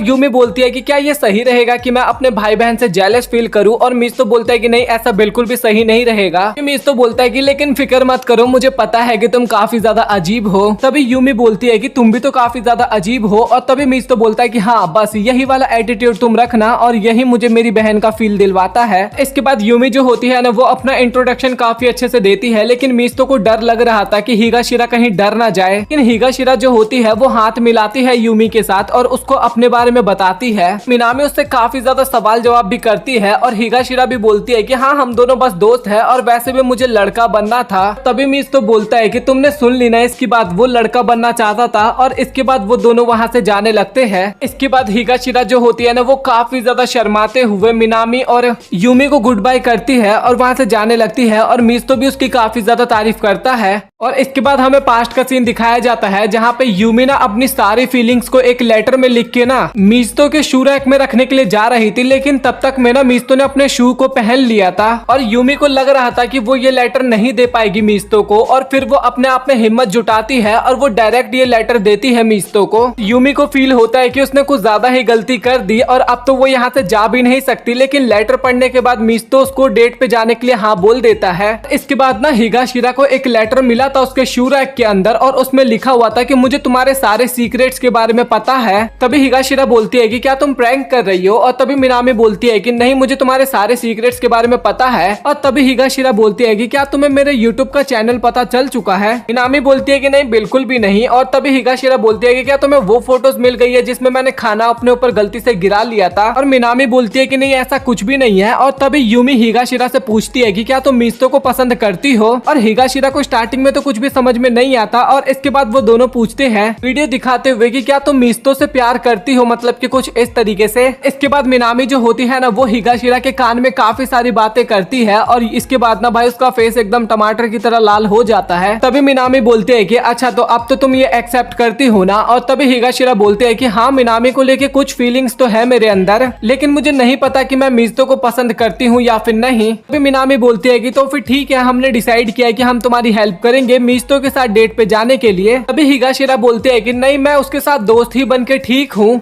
और ये सुन के यूमी सोचती है कि ये भी मेरी तरह कोशिश नहीं करना चाहती और आगे चल के इसको काफी ज्यादा प्रॉब्लम होने वाली है। और ये बिल्कुल ही मेरी तरह थी, मैं भी मिडिल स्कूल में कुछ इसी तरीके की थी। तभी यूमी बोलती है कि क्या तुम मीस्तो के साथ डेट पे जाना चाहती हो, उसके साथ समय व्यतीत करना चाहती हो और जब कभी तुम्हें बुखार लगे तो क्या तुम उसका हाथ पकड़ के उसके सामने लेटना चाहती हो? तभी हिगाशिरा बोलती है कि हाँ मुझे भी ये सब कुछ करना है। और तभी यूमी बोलती है कि अच्छा तो तुम डेट करना चाहती हो उसे। और ये सब सुन के ना भाई मिनामी तो काफी ज्यादा खुश हो रही थी वहाँ पे। और इसके बाद वो दोनों मिलकर ना हिगाशिरा को काफी सारे टिप्स देती है और साथ ही उसको तैयार भी करती है। और इसके बाद हमें हिगाशिरा और मिस्तो दिखाए जाते हैं जो कि एक जगह पे बुक पढ़ रहे थे। मिनामी ना उनके ऊपर नजर रखी हुई थी और उसको लग रहा था कि हिगाशिरा काफी ज्यादा बढ़िया लग रही है, लेकिन मिस्तो जो होता है ना उसको तो कुछ फर्क ही नहीं पड़ रहा था। इसके बाद हिगाशिरा उन दोनों से पूछती भी है कि क्या मैं उसकी गर्लफ्रेंड बन भी पाऊंगी। वो दोनों बोलते हैं कि पता नहीं। और इसके बाद वो और भी काफी सारे टिप्स देती है, जैसे कि हिगाशिरा जो थी ना वो मिस्तो के काफी ज्यादा क्लोज जाने लगती है, लेकिन इसमें हिगाशिरा ही काफी ज्यादा डरने लगती है। वो वहाँ पे काफी रोती है। और इसके बाद वो उन दोनों से पूछती है कि क्या दोस्त के ऊपर क्रश रखना ये गलत है, क्योंकि मैं मिस्तो को ना दोस्त के अलावा और भी काफी ज्यादा खास मानती हूँ। तभी यूमी बोलती है हिगाशिरा को कि तुम जैसी हो ना तुम वैसे ही काफी ज्यादा सुंदर हो, लेकिन मिनामी बोलती है कि इसे और भी ज्यादा मेकअप करने की जरूरत है। और वो काफी ज्यादा मेकअप करती है, लेकिन इसके बाद भी मिस्तो को कुछ ज्यादा असर नहीं होता। और ये देख के ना वो दोनों लड़कियां भी काफी ज्यादा हैरान होती है। और इसके बाद हिगाशिरा ना मिस्तो के क्लोज जा रही थी ना, तो मिस्तो उसको थोड़ा दूर रहने के लिए बोलता है। और हिगाशिरा उसकी बात बिल्कुल भी नहीं मान रही थी, तो मिस्तो ना उसके बालों को ही पूरा खराब कर देता है। और वो बोलता भी है कि तुमने काफी ज्यादा मेहनत की होगी अपने बालों को ठीक करने में। और वो दोनों ना ये वीडियो पे देख रहे थे और काफी ज्यादा हैरान भी हो रहे थे। और हिगाशिरा जो होती है ना वो मिस्तो को उसके बाल ठीक करने के लिए बोलती है और मिस्तो उसके बाल ठीक कर भी देता है। और तभी हिगाशिरा ना उन दोनों को बोलती है कि मुझे नहीं लगता है कि मैं इतनी जल्दी कन्फेस कर पाऊंगी। और यूमी जो होती है ना वो मिनामी को बोलती है कि इसको पहले थोड़ा टाइम दो। मिनामी बोलती है कि तुम्हारे पास यही एक मौका है और तुम्हें इसका फायदा ना जल्दी से उठा लेना चाहिए, क्योंकि तुम जितना टाइम तक उसकी दोस्त बन के रहोगी ना उतना ही ज्यादा चांस रहेगा कि वो तुम्हें आगे चल के मना कर दे। तभी यूमी बोलती है कि हिगाशिरा तुम्हें मिस्तो के साथ समय बिताने में काफी अच्छा लगता है ना, तो तुम्हें इसके बारे में ना एक बार मिस्तो से भी पूछना चाहिए। हमें यूमी घर पे दिखाई जाती है जो कि मिनामी से बात कर रही थी कि मिस्तो को पहले ही पता चल चुका है कि हिगाशिरा उसको कन्फेस करने वाला है, कि उसको ये सब चीजें काफी जल्दी समझ में आ जाती है। और तभी मिनामी यूमी को बोलती है कि तुम्हें क्या लगता है कि मिस्तो उसको हाँ बोलेगा या फिर नहीं। मुझे तो ऐसा लगता है कि मिस्तो को अकेला रहना ज्यादा अच्छा लगता है, तो मेरे को कम चांस लग रहा है कि वो उसे हाँ बोलेगा।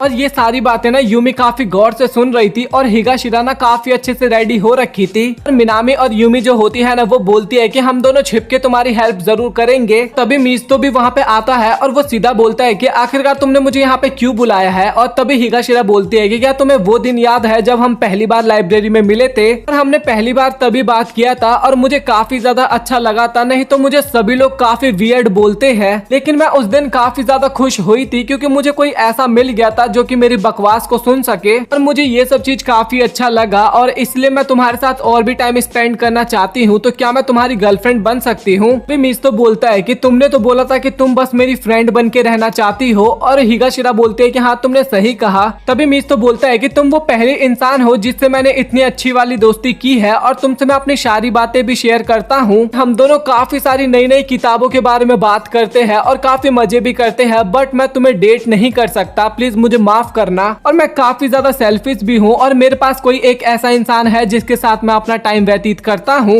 और तुम्हें लग रहा होगा कि मैं तुमसे बचने के लिए ये सारी बातें कर रहा हूँ, तो ऐसा कुछ भी नहीं है। ये सारी गलती उसी की है और ये सारी मेरी फीलिंग्स है जिसे मैं कभी भी मना नहीं कर सकता, तो प्लीज मुझे माफ करना, इसीलिए मैं तुम्हारा बॉयफ्रेंड नहीं बन सकता। तभी हमें पास्ट का सीन दिखाया जाता है जहाँ पे मिनामी और यूमी दोनों आपस में बात कर रहे थे। वहाँ पे मिनामी बताती है कि मिस्तो केवल उसी को अपनी गर्लफ्रेंड बनाएगा जो कि उसके लिए काफी ज्यादा खास है और वो उसके बिना ना रह सके। और ये सारी बातें ना यूमी सोच रही थी। वो सोचते हुए काफी ज्यादा रोने लगती है और वो सोचती है कि मिस्तो जो है वो हिगाशिरा के साथ ज्यादा खुश रहेगा और मैं तो बस उसकी एक स्टेप सिस्टर ही हूँ। और काफी ज्यादा रोती है वहाँ पे, तो वो मेरे लिए इतनी अच्छी लड़की को क्यों छोड़ रहा है जो कि उसकी गर्लफ्रेंड बनना चाहती है। और इसके बाद मिस्तो और हिगाशिरा बैठ के बुक्स पढ़ रहे होते हैं और तभी हिगाशिरा बोलती है कि मुझे तुम्हारी बुक्स की कलेक्शन देखनी है, मुझे ये भी जानना है कि आखिरकार तुम्हें किस तरीके की किताबें पढ़ना ज्यादा पसंद है। तभी मिस्तो बोलता है कि मैं तुम जैसी अजीब लड़की को अपने घर पे नहीं लेके जाऊंगा, लेकिन हिगाशिरा जो होती है ना वो मिस्तो को मना ही लेती है। तभी हिगाशिरा बोलती है कि मुझे तुमसे कुछ बुक्स भी चाहिए। और तभी मिस्तो बोलता है कि क्या तुम सच में मेरे साथ अकेले मेरे घर पे चलोगी। तभी हिगाशिरा बोलते है कि हाँ क्यों नहीं, मैं चलूंगी। और तभी मिस्तो अपने मन में सोचता है कि भाई ये सच में लड़की मूर्ख है कि मूर्ख होने की एक्टिंग करती है। और इसके बाद हिगाशिरा जा ही रही थी, लेकिन तभी रास्ते में यूमी और मिनामी दिखाई देते हैं उसे। और तभी मिनामी बोलती है कि हम तुम्हारी हेल्प करने वाले हैं ताकि तुम्हें बिल्कुल भी एम्बैरेसिंग फील ना हो मिस्तो के सामने। अपने कपड़ों को लेके, और यूमी भी बोलती है कि तुम्हें फिक्र करने की जरूरत नहीं है क्योंकि हम तुम्हें काफी अच्छे से रेडी कर देंगे। और हिगाशिरा बोलती है कि बट मैं पैसे लेके तो आई नहीं हूँ, और वो दोनों बोलते हैं कि तुम फिक्र मत करो, हम तुम्हारी हेल्प कर देंगे। इसके बाद वो दोनों ना उसे एक स्टोर के अंदर लेके जाते हैं जहाँ पे हिगाशिरा काफी सारे ड्रेस को ट्राई करती है, लेकिन वो सभी उसको काफी बेकार लगते हैं। इसके बाद मिनामी बोलती है कि तुम्हें ना यूमी जैसा ड्रेस पहनना चाहिए, और यूमी भी अपने मन में सोचती है कि क्या ये सब कुछ मिनामी का प्लान था। और यूमी सोचती है कि मैं इस टाइप के कपड़े ना काफी पहले से पहन रही हूँ, और जब हम 3rd ईयर में थे और हम दोनों डेट पे जाने वाले थे,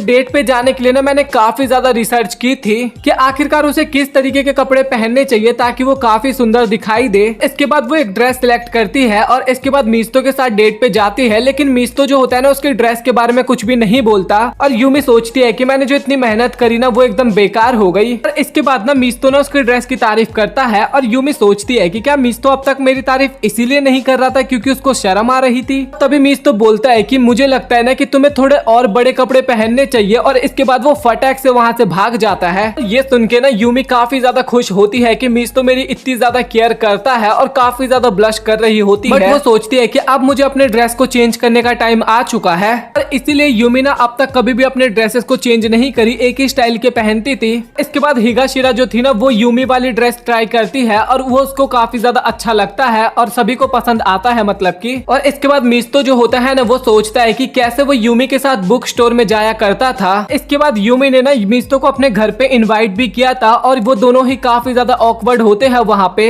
इसके बाद हिगाशिरा जो होती है ना वो मिस्तो के घर पे आ जाती है, और हिगाशिरा को ना मिस्तो के बुक के कलेक्शन काफी ज्यादा बढ़िया लगते हैं। और मिस्तो यूमी से पूछता है कि आखिरकार तुम यहाँ पे क्या कर रही हो। और यूमी बोलती है कि मैं हिगाशिरा को यहाँ पे अकेले नहीं छोड़ सकती, मैं भी यहीं पे रुकने वाली हूँ। और इसके बाद हिगाशिरा जो होती है ना वो मिस्तो की एक बुक उठाती है और उसके बेड पे लेट के पढ़ना शुरू कर देती है। और ये देख के ना यूमी थोड़ा हैरान हो जाती है, और वो इसके बारे में मिस्तो को बताती है। और मिस्तो बोलता है कि कोई बात नहीं, क्योंकि मैं हिगाशिरा को एक लड़के की तरह मानता हूँ। और तभी हिगाशिरा बोलती है कि मेरे शोल्डर्स में काफी ज्यादा दर्द हो रहा है, और मिस्तो जो होता है ना वो उसके शोल्डर्स दबाने के लिए भी चला जाता है। और यूमी काफी ज्यादा हैरान होती है, और हिगाशिरा बोलती है कि तो इसमें प्रॉब्लम क्या हो गई। तभी यूमी बोलती है कि तुम्हारे तो कोई दोस्त ही नहीं है, तो तुम्हें इसीलिए पता ही नहीं कि दोस्त आखिरकार कैसे रहते हैं। तभी हिगाशिरा बोलती है कि सभी के एक ना एक दोस्त तो रहते ही है, और उनके एटीट्यूड भी काफी ज्यादा अलग अलग होते हैं। हिगाशिरा जो होती है ना वो मिस्तो को बोलती है कि आखिरकार तुम अपनी छोटी बहन को कैसे संभालते हो।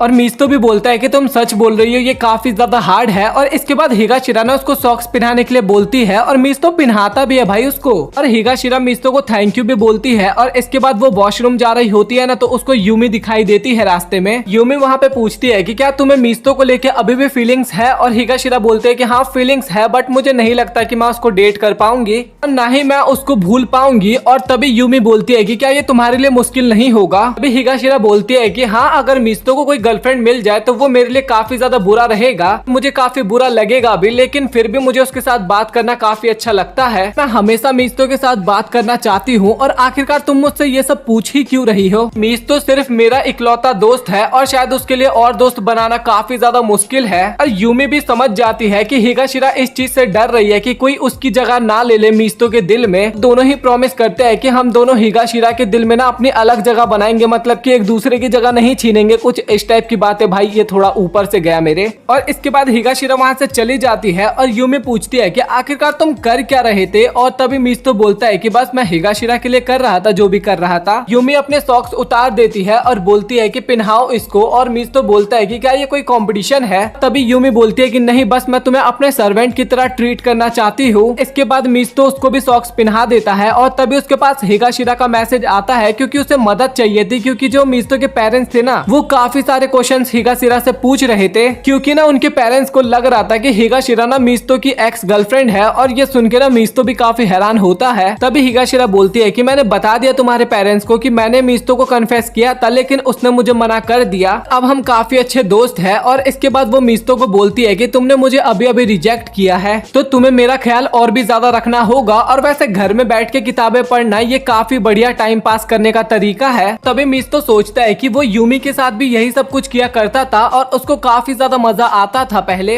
अगर वो एक दूसरे को डेट नहीं करते तो शायद वो दोनों भी इसी तरीके से दोस्त रहते, बट अब इसका क्या ही फायदा, क्योंकि अब हम वक्त में पीछे जाके उन बातों को बदल तो नहीं सकते ना, तो इसके बारे में सोचना एकदम बेकार है। और यूमी एक दूसरे को किस करते हैं, और मिस्तो जो होता है है वो यूमी को अपने घर पे इनवाइट करता है और यूमी बोलती है कि ये फर्स्ट टाइम होगा जब मैं किसी लड़के के घर पे जाऊंगी और मिस्तो भी बोलता है कि मेरा भी फर्स्ट टाइम है कि मैं किसी लड़की को अपने घर पे लेके आऊंगा और यूमी बोलती है कि वो तो ठीक है बट तुम किसी और लड़की को अपने घर पे लेके मत आना। और इसके बाद मिस्तो उसको अपने कमरे में लाता है, उसको बैठने के लिए बोलता है और वो बस उसी की तरफ घूरे जा रहा था और इसके बाद दोनों मिलकर ना एक बुक भी रीड करते हैं। इसके बाद ना मिस्तो उसको घर जाने के लिए बोलता है क्योंकि उसके पेरेंट्स उसका वेट कर रहे होंगे और यूमी भी सोचती है कि आखिरकार मिस्तो इतनी जल्दी मुझे अपने घर क्यों भेज रहा है क्योंकि इन दोनों ने हाथ भी पकड़ा है, किस भी किया है। और मिस्तो यूमी को घर छोड़ने के बाद सोचता है कि भाई मैं कितना बड़ा मूर्ख हूँ, एक तो मैंने उसको इनवाइट किया और इतनी जल्दी घर भी भेज दिया। और इसके बाद ना उनका थर्ड ईयर स्टार्ट हो जाता है और यूमी सोच रही थी क्या मिस्तो और मैं एक ही क्लास में होंगे या फिर नहीं, और मिस्तो बोलता है कि तुम फिक्र मत करो क्योंकि हम दोनों एक ही क्लास में होंगे।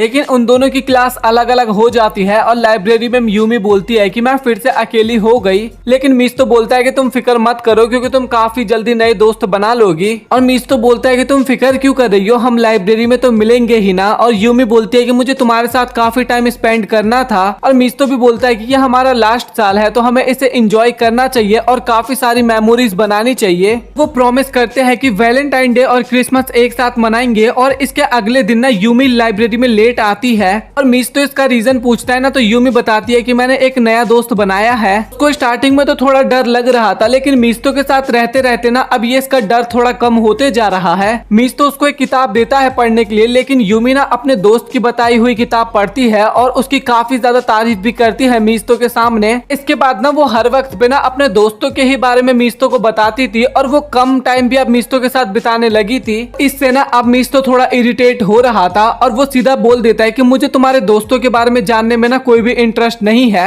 ये सुन के ना यूमी थोड़ा हैरान होती है और मिस्तो भी सोचता है कि आखिरकार मैं ये सब चीजें क्यों कर रहा हूँ। और यूमी भी सोचती है कि अब वो मिस्तो के साथ थोड़ा ज्यादा टाइम बिताया करेगी। लेकिन वो लाइब्रेरी में देखती है मिस्तो किसी और लड़की के साथ बैठ के बात कर रहा था। वो काफी ज्यादा उदास हो जाती है और वो मिस्तो से बोलने लगती है और मिस्तो भी कल के व्यवहार के लिए उससे माफी मांगता है। मिस्तो बोलता है कि मुझे अच्छा नहीं लगता कि तुम मेरे अलावा और किसी की बातें करती हो। और यूमी बोलती है कि तुम करो तो ठीक और मैं करूँ तो बेकार, क्योंकि जहाँ पे मैं बैठती हूँ वहाँ पे तुम किसी और लड़की को बिठा रखे थे और उसके साथ बात कर रहे थे। मिस्तो बताता है कि नहीं मैं तो बस उसको कुछ किताब के सजेशन दे रहा था। और तभी यूमी बोलती है कि जब मैं लेट होती हूँ तो तुम उसी लड़की के साथ बात करते हो ना, मतलब कि तुम मुझे चीट कर रहे हो। मिस्तो भी काफी गुस्से में बोलता है कि मैं तुम्हें बिल्कुल भी चीट नहीं कर रहा। और इसके बाद ये सारी बातें ना यूमी घर पे सोच रही थी और काफी ज्यादा उदास होती है। वो सोचती है कि शायद मेरी ही गलती है, मुझे वो सब चीजें नहीं सोचनी चाहिए थी, बट वहाँ पे मेरी काफी सारी यादें हैं और जिस पे मैं सबसे ज्यादा भरोसा करती हूँ उसने मेरी फीलिंग्स को हर्ट कर दिया वहाँ पे ही। मिस्तो भी अपने घर पे सोचता है कि मैंने काफी ज्यादा गलत किया, मैं काफी ज्यादा जेलस हो रहा था उस टाइम पे और शायद इसीलिए मैंने ये सब कुछ किया था। मुझे ऐसा फील हो रहा था कि यूमी मुझसे बातें करके मुझ पे दया दिखा रही है,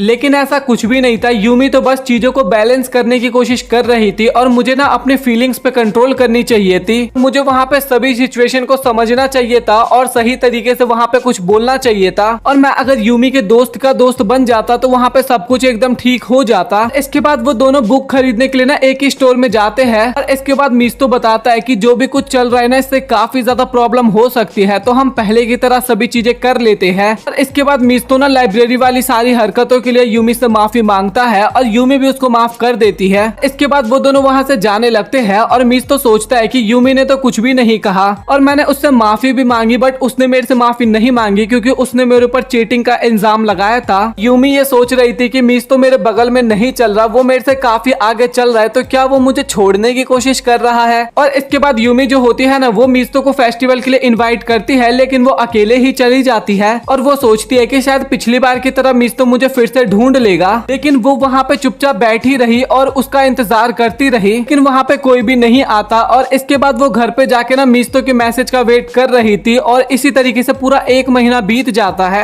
इसके बाद उनका कल्चरल फेस्टिवल आता है जहाँ पे यूमी जो होती है ना वो अपने फ्रेंड्स के साथ मिलकर तैयारी कर रही होती है। मिस्तो लाइब्रेरी में बैठ के किताबें पढ़ रहा होता है और फेस्टिवल खत्म भी हो जाता है लेकिन मिस्तो किसी के साथ बात नहीं करता। और इसके बाद हमें क्रिसमस भी दिखाया जाता है जो कि आ चुका होता है और यूमी को वहाँ पे काफी ज्यादा ठंड लग रही थी और वो मिस्तो के बारे में सोच रही थी। और मिस्तो हमें घर पे दिखाया जाता है जो कि टीवी देख रहा था। वो बाहर बर्फ देखने के लिए आता है और इसके बाद घर में चला जाता है और इसी तरीके से वैलेंटाइन डे जो होता है ना वो भी आ जाता है और वो भी बीत जाता है और मिस्तो को भी समझ में आ जाता है कि अब सब कुछ ना पहले की तरह नहीं होने वाला। इसके बाद वो यूमी के साथ ब्रेकअप भी कर लेता है। इस ब्रेकअप के बाद ना अब हमें एक नया मिस्तो देखने को मिला है, ऐसा वो फील कर रहा था। और इसके बाद हमें वो दोनों एक दूसरे के आमने सामने दिखाए जाते हैं, वो भी स्टेप सिबलिंग्स के तौर पे।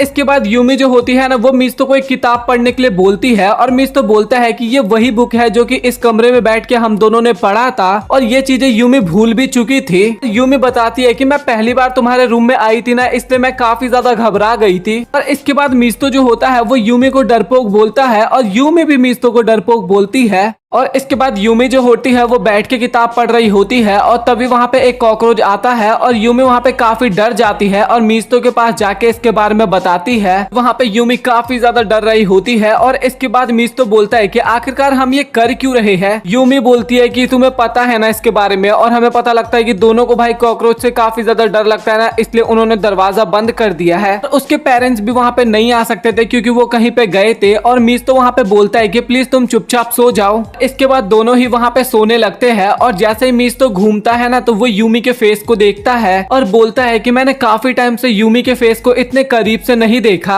तभी मिस्तो को याद आ जाता है कि भाई उन दोनों का ब्रेकअप हो चुका है और अब वो दोनों भाई बहन है। इसके बाद यूमी जो होती है ना वो अपने पेरेंट्स को बता देती है कि मिस्तो को भी काफी ज्यादा डर लगता है कॉकरोच से। उसके पेरेंट्स बताते हैं कि अभी हम होम टाउन जाने वाले हैं तो वहाँ पे एक रिवर है जहाँ पे हम काफी ज्यादा मस्ती करने वाले हैं, तो तुम लोग अपना अपना स्विम सूट ले लेना। मिस्तो बोलता है कि मैं वहाँ पे जाके बुक्स ही पढ़ने वाला हूँ और यूमी भी बोलती है कि तुमने सही कहा, मैं भी वही करूंगी। और तभी उनकी मदर बोलती है कि तुम दोनों को ना एक साथ जाके स्विम सूट खरीद के लाना चाहिए। यूमी ना वहाँ पे साफ साफ मना कर देती है, बट उसकी मदर बोलती है कि क्या तुम दोनों एक साथ नहीं रहना चाहते हो। इसके बाद यूमी जो होती है ना वो अपना हुलिया एकदम चेंज कर लेती है और सोचती है कि अगर कोई हमें साथ में देखेगा ना तो कुछ गलत समझेगा। और मीस तो अभी क्लास में टॉप भी किया है तो उसको अभी सभी क्लास वाले जानते हैं। अगर वो चाहते हैं कि उनके बारे में कुछ उल्टी सीधी अफवाहें ना फैले तो उनको ये करना होगा। मीस तो बोलता है कि मैं कैप तो पहन लूंगा, बस मैं ग्लासेस नहीं पहनने वाला। और यूमी के दिमाग में चल रहा था कि अगर मीस तो ग्लासेस पहन लेता तो वो काफी ज्यादा स्मार्ट लगता। इसके बाद मिस्तो जो होता है ना वो ड्रेसिंग रूम के बाहर खड़ा होता है और अंदर यूमी बोलती है कि मिस तो मुझे तुम्हारी मदद चाहिए। और मिस तो बोलता है कि आखिरकार मैं इसमें तुम्हारी क्या मदद कर सकता हूँ। यूमी बोलती है कि मैं जानना चाहती हूँ तुम्हारा ओपिनियन कि स्विमसूट कैसा लग रहा है। और मिस तो बोलता है कि तुम हमेशा ही काफी ज्यादा सुंदर लगती हो। और तभी यूमी काफी ज्यादा शर्माते हुए बोलती है कि मैं अपने बारे में नहीं पूछ रही हूँ, मैं स्विम सूट के बारे में पूछ रही थी। और इसके बाद ना वो वही वाला स्विम सूट खरीद लेती है। और रास्ते में जाते वक्त ना यूमी बोलती है कि मुझे नहीं लगा था मिस्तो कि तुम मेरे साथ आओगे। और मिस्तो भी बताता है कि पेरेंट्स ने कुछ ज्यादा ही रिक्वेस्ट किया था, मैं बस इसलिए आया था और मैं अपने पेरेंट्स को नाराज नहीं करना चाहता था। यूमी भी काफी खुश होती है क्योंकि उसने स्विम सूट खरीद लिया था। और इसके बाद वो दोनों उसी लोकेशन पे आते हैं जहाँ पे उन दोनों ने पहली बार किस किया था। वो दोनों उसी के बारे में सोचने लगते हैं और तभी यूमी की कैप उड़ जाती है और मिस्तो ना उस कैप को पकड़ने की कोशिश करता है और इस कारण वो दोनों काफी ज्यादा क्लोज आ जाते हैं। और यूमी अपनी आंखें बंद कर लेती है लेकिन मिस्तो वहाँ से जाने लगता है। और इसके बाद हमें घर का सीन दिखाया जाता है जहाँ पे यूमी को ना एक बुक काफी ज्यादा पसंद आती है और वो मिस्तो को बोलता है कि तुम इस तरीके की और भी किताब लाया करो। और मिस्तो भी बोलता है कि ठीक है, मैं तुम्हें वो ला के दे दूंगा। और इसके बाद ना उसके पेरेंट्स बोलते हैं कि पता नहीं इन दोनों का बिहेवियर इस तरीके का क्यों है और मुझे तो इनको देख के ऐसा फील होता है कि ये दोनों एक कपल है। और ये सुनने के बाद ना यूमी वहाँ पे काफी ज्यादा घबरा जाती है। तभी यूमी बोलते है कि आप लोग क्या बोल रहे हो। और तभी उनके पेरेंट्स बोलते हैं कि मुझे नहीं लगा था कि तुम दोनों एक दूसरे में इतनी जल्दी घुल मिल जाओगे। इसके बाद ना हमें वो सब ना एक मूवी देखते हुए नजर आते हैं जहाँ पे हिगाशिरा को वो मूवी देखनी थी। और हिगाशिरा जो होती है ना वो मिस्तो के पैर के ऊपर लेट के मूवी देख रही थी। और ये देख के यूमी सोचती है कि जो हिगाशिरा है ना वो मिस्तो की गर्लफ्रेंड की तरह एक्ट कर रही है या फिर एक डॉग की तरह जो कि अपने मालिक के पास आके लेट गई है, क्योंकि वो दोनों ना एक दूसरे के साथ कुछ ज्यादा ही कंफर्टेबल रहते हैं। और इसके बाद वो मूवी हो जाती है खत्म। और हिगाशिरा पूछती है कि आखिरकार तुम्हें ये मूवी कैसी लगी। और मिस्तो बताता है कि मैं इस टाइप की मूवीज उतना ज्यादा नहीं देखता, बट ये मूवी मुझे काफी ज्यादा बढ़िया लगी। और उन दोनों को इतना डीपली बात करते हुए देख मूवी के बारे में यूमी काफी ज्यादा हैरान होती है। और इसके बाद मिस्तो जो होता है ना वो यूमी से पानी मांगता है और यूमी अपना ही कप उसको दे देती है। और तभी हिगाशिरा बोलती है ये देखने में तो एक तरह से इनडायरेक्टली किस लग रहा है। तो सोचती है कि एक हाई स्कूलर्स इस तरीके से तो बिहेव नहीं करते, बट वो दोनों तो एक सिबलिंग्स है ना, तो शायद ये चलता होगा। और इसके बाद मीस्तो के सर में दर्द होने लगता है और उसको नींद आता है और हिगाशिरा बोलती है कि तुम मेरे पैरों पे सो सकते हो। तभी यूमी बोलती है कि नहीं ऐसा नहीं होगा और इसके बाद मीस्तो जो होता है ना वो यूमी के ही पैर पे सर रख के सो जाता है और ये देख के हिगाशिरा काफी खुश होती है और बोलती है कि मीस्तो सोते वक्त कितना ज्यादा क्यूट लगता है। और हिगाशिरा जो होती है ना वो मीस्तो को किस करने की सोचती है, लेकिन यूमी बोलती है कि तुम्हें मैं ऐसा नहीं करने दूंगी क्योंकि ये अभी सो रहा है। और ये सुन के हिगाशिरा बोलती है कि हाँ मैं अभी करूंगी भी नहीं, मैं कुछ ऐसे मौके की तलाश कर रही हूँ जो कि काफी ज्यादा अच्छा हो क्योंकि ये मेरा फर्स्ट किस होगा। यूमी भी बोलती है कि ये सब चीजें काफी स्पेशल होती है और तभी हिगाशिरा बोलती है कि अगर ये करना भी चाहूँ ना मैं तो वो सिर्फ मीस्तो के साथ करूंगी और इसके अलावा किसी के भी साथ नहीं। और इसके बाद हिगाशिरा बताती है कि जब मीस्तो मेरा बाल सहलाता है ना तो मेरा हार्ट बीट काफी ज्यादा तेज हो जाती है और इसके बाद वो कुछ अजीबोगरीब बातें करने लगते हैं। इसके बाद वो कुछ वीडियो गेम्स की बात करती है जो कि वो मीस्तो के साथ खेलना चाहती है, बट वो सोचती है कि मीस्तो को इस तरीके की गेम्स खेलना पसंद नहीं होगा। यूमी बोलती है कि अगर तुम कुछ उल्टी सीधी हरकतें करने वाली हो ना तो मैं तुम्हारी हेल्प बिल्कुल भी नहीं करूंगी। और इसके बाद हिगाशिरा वहां से जाने वाली होती है क्योंकि उसे गेम के अंदर ना एक ऐसे कैरेक्टर को अनलॉक करना है जिसका फेस ना थोड़ा बहुत मीस्तो से मिलता है और वो काफी ज्यादा क्यूट लगता है। और इसके बाद ना यूमी जो होती है ना वो भी मीस्तो की तरफ देखने लगती है और सोचती है कि आखिरकार ये मुझसे दूर रहने की कोशिश क्यों करता है। वो नहीं चाहता कि उनका पास्ट इन सब चीजों के बीच में आए क्योंकि हमारी एक नई जिंदगी शुरू हो चुकी है और पहले हमारा ब्रेकअप भी हो चुका है। और इसके बाद तभी वहाँ पे उसकी मदर आती है और वो पूछती है कि आखिरकार मीस्तो और हिगाशिरा के बीच में क्या चल रहा है क्योंकि समर ब्रेक खत्म हो चुका है लेकिन इसके बाद भी वो अब तक आती है घर पे। तभी यूमी बोलती है कि बस उन दोनों को साथ में रहना पसंद है। और तभी उसके मदर बोलती है कि मुझे तो लगा था कि हिगाशिरा जो है वो मीस्तो की एक्स है। इसके बाद वो और भी सवाल पूछती है बट यूमी बोल देती है कि मुझे इसके बारे में नहीं पता। और उसकी मदर बोलती है कि क्या तुम मुझे उसके बारे में और कुछ नहीं बताओगी। और मीस्तो जो है वो काफी ज्यादा मिस्टीरियस है और हिगाशिरा जो है वो काफी ज्यादा भोली है और उन दोनों का जोड़ी मुझे काफी अच्छा लगता है। और इसके बाद हमें पास्ट का सीन दिखाया जाता है जहाँ पे यूमी के फोन पे मीस्तो का कॉल आता है और वो पूछती है कि क्या तुम्हें कुछ चाहिए क्या। और मीस्तो बोलता है कि नहीं मुझे बस तुमसे कुछ बात करना है। यूमी बोलती है कि मुझे भी तुमसे बात करना था बट मीस्तो के फोन में ज्यादा चार्ज नहीं होता ना इसलिए वो ज्यादा बात नहीं कर पाते। और यूमी बोलती है कि मैं तुमसे बाद में बात करूंगी। और वो दोनों लाइब्रेरी में बात करने का सोचते हैं और इसके बाद वो सभी लोग मीस्तो के होम टाउन आ जाते हैं और वो मीस्तो के ग्रैंडमा से भी मिलते हैं। और मीस्तो की जो ग्रैंडमा होती है ना वो यूमी से मिलके काफी ज्यादा खुश हुई थी और यूमी को भी काफी ज्यादा पसंद आई थी ग्रैंडमा। और इसके बाद उसके पापा बोलते हैं कि ये दोनों काफी जल्दी करीब आ गए हैं। उसकी मदर भी बोलती है कि मीस्तो काफी अच्छा लड़का है। तभी वहाँ पे एक लड़की आती है और इसका नाम मडोका होता है और ये मीस्तो की कजन होती है। मडोका वहाँ पे बोलती है कि तुम हमेशा की तरह बहुत कम बोल रहे हो। और मीस्तो भी बोलती है कि ये हाई स्कूल में भी ऐसे ही चुप रहा करता था। वो बोलती है कि आज से तुम भी मेरी कजन हो। और इसके बाद वो उन सभी को तैयार होने के लिए बोलती है क्योंकि वेलकम बारबेक्यू पार्टी होने वाली थी इनके फैमिली के बीच में। और इसके बाद सभी लोग रिवर के पास पार्टी कर रहे होते हैं लेकिन मीस्तो जो होता है ना वो अभी भी किताब पढ़ रहा था। यूमी भी उसी की तरफ देख रही थी। और मडोका बताती है कि मीस्तो के फादर को ना काफी ज्यादा प्रॉब्लम्स हुई थी क्योंकि उन्होंने मीस्तो का ख्याल अकेले रखा था क्योंकि मीस्तो की मदर की डेथ काफी जल्दी हो गई थी। तो इसलिए हम लोग काफी ज्यादा खुश है तुम्हारी मदर को लेके क्योंकि उनके आने के बाद मीस्तो के फादर की लाइफ काफी इजी हो जाएगी अब। और यूमी भी ये सब सुन के हैरान होती है और बोलती है कि मैं अपनी इस फैमिली को जरूर प्रोटेक्ट करूंगी। मडोका बोलती है कि तुम काफी ज्यादा पतली हो। और इसके बाद यूमी जो होती है ना वो फिर से मीस्तो की तरफ देखने लगती है और मडोका बताती है कि वो स्टार्टिंग से ही किसी से बात नहीं करता और यहाँ तक कि वो ना मडोका से भी बात नहीं करता था। और इसके बाद मीस्तो वहाँ से जा रहा था और वो सभी लोग रोकते हैं क्योंकि वो रिवर के पास आया है और बिना स्विम करे यहाँ से जा रहा है। इसके बाद मीस्तो वहाँ से चला जाता है और मडोका बोलती है कि तुम चले गए लेकिन हम यूमी को यहाँ से नहीं जाने देंगे। और इसके बाद वो लोग काफी ज्यादा मजे करते हैं। इसके बाद मडोका जो होती है ना वो यूमी को बोलती है कि तुम मीस्तो को जाके बोल दो कि अब वो नहा सकता है। और मीस्तो जो होता है ना वो अपने ग्रैंडपा के स्टडी रूम में बैठ के पढ़ाई कर रहा था। और इसके बाद वो बुक बंद करके जा रहा होता है लेकिन तभी यूमी बोलती है कि तुमने इसमें बुक मार्क तो लगाया ही नहीं। और मीस्तो बोलता है कि मैंने इसको काफी बार पढ़ रखा है और ये मेरे ग्रेट ग्रैंडपा के ऑटोबायोग्राफी है जो कि उन्होंने खुद ही अपने हाथ से लिखी है। इसी तरीके से यहाँ पे और भी काफी सारी किताबें हैं। और यूमी पूछती है कि क्या ये बुक इंटरेस्टिंग है और मीस्तो बताता है कि मैंने सबसे पहली बुक जो की पढ़ी थी वो यही है। ये सुन के यूमी भी काफी ज्यादा हैरान होती है और इसके बाद मिस्तो जो होता है ना वो बुक की कहानी को बताने लगता है, बट मैं इस चीज को स्किप करने वाला हूँ। और इसके बाद मिस्तो बोलता है कि अगर तुम्हें किताब पढ़नी है तो तुम पढ़ सकते हो, और उसको बुक देके वहाँ से चला जाता है। और यूमी बोलती है कि इस किताब को उसके फैमिली में केवल मिस्तो ने पढ़ा है और किसी ने भी नहीं। उसने ये किताब मुझे पढ़ने के लिए दी, और जब यूमी उस किताब को पढ़ रही थी ना तो वो रोने लगती है और उसकी आंसू की बूंद किताब पे गिरती है, और उसी जगह पे ना एक और आंसू की बूंद थी, और वो निशानी ना मिस्तो के आंसू की थी जो कि वो बचपन में रोया था उस बुक को पढ़ते हुए। और यूमी समझ जाती है कि मिस्तो आखिरकार हमेशा घर में बैठ के बुक्स क्यों पढ़ता रहता है। और तभी वहाँ पे मिस्तो आता है और यूमी पूछती है कि क्या तुम्हारा कोई फर्स्ट लव भी था, और मिस्तो बताता है कि हाँ, एक लड़की थी जो कि हमेशा मुस्कुराया करती थी। यूमी को लगता है कि वो मडोका होगी, और इसके बाद मडोका ना एक युकाता ना यूमी को देती है जो कि वो फेस्टिवल में पहनेगी। वहाँ पे यूमी जो थी ना वो अभी कुछ और ही सोच रही थी, और आपको भी पता है कि फिलहाल वो क्या सोच रही है। मडोका पूछती है कि क्या तुम्हें कुछ हुआ है क्या, और यूमी वहाँ पे मना करती है, बट उसे ना मडोका से कुछ क्वेश्चंस पूछने थे।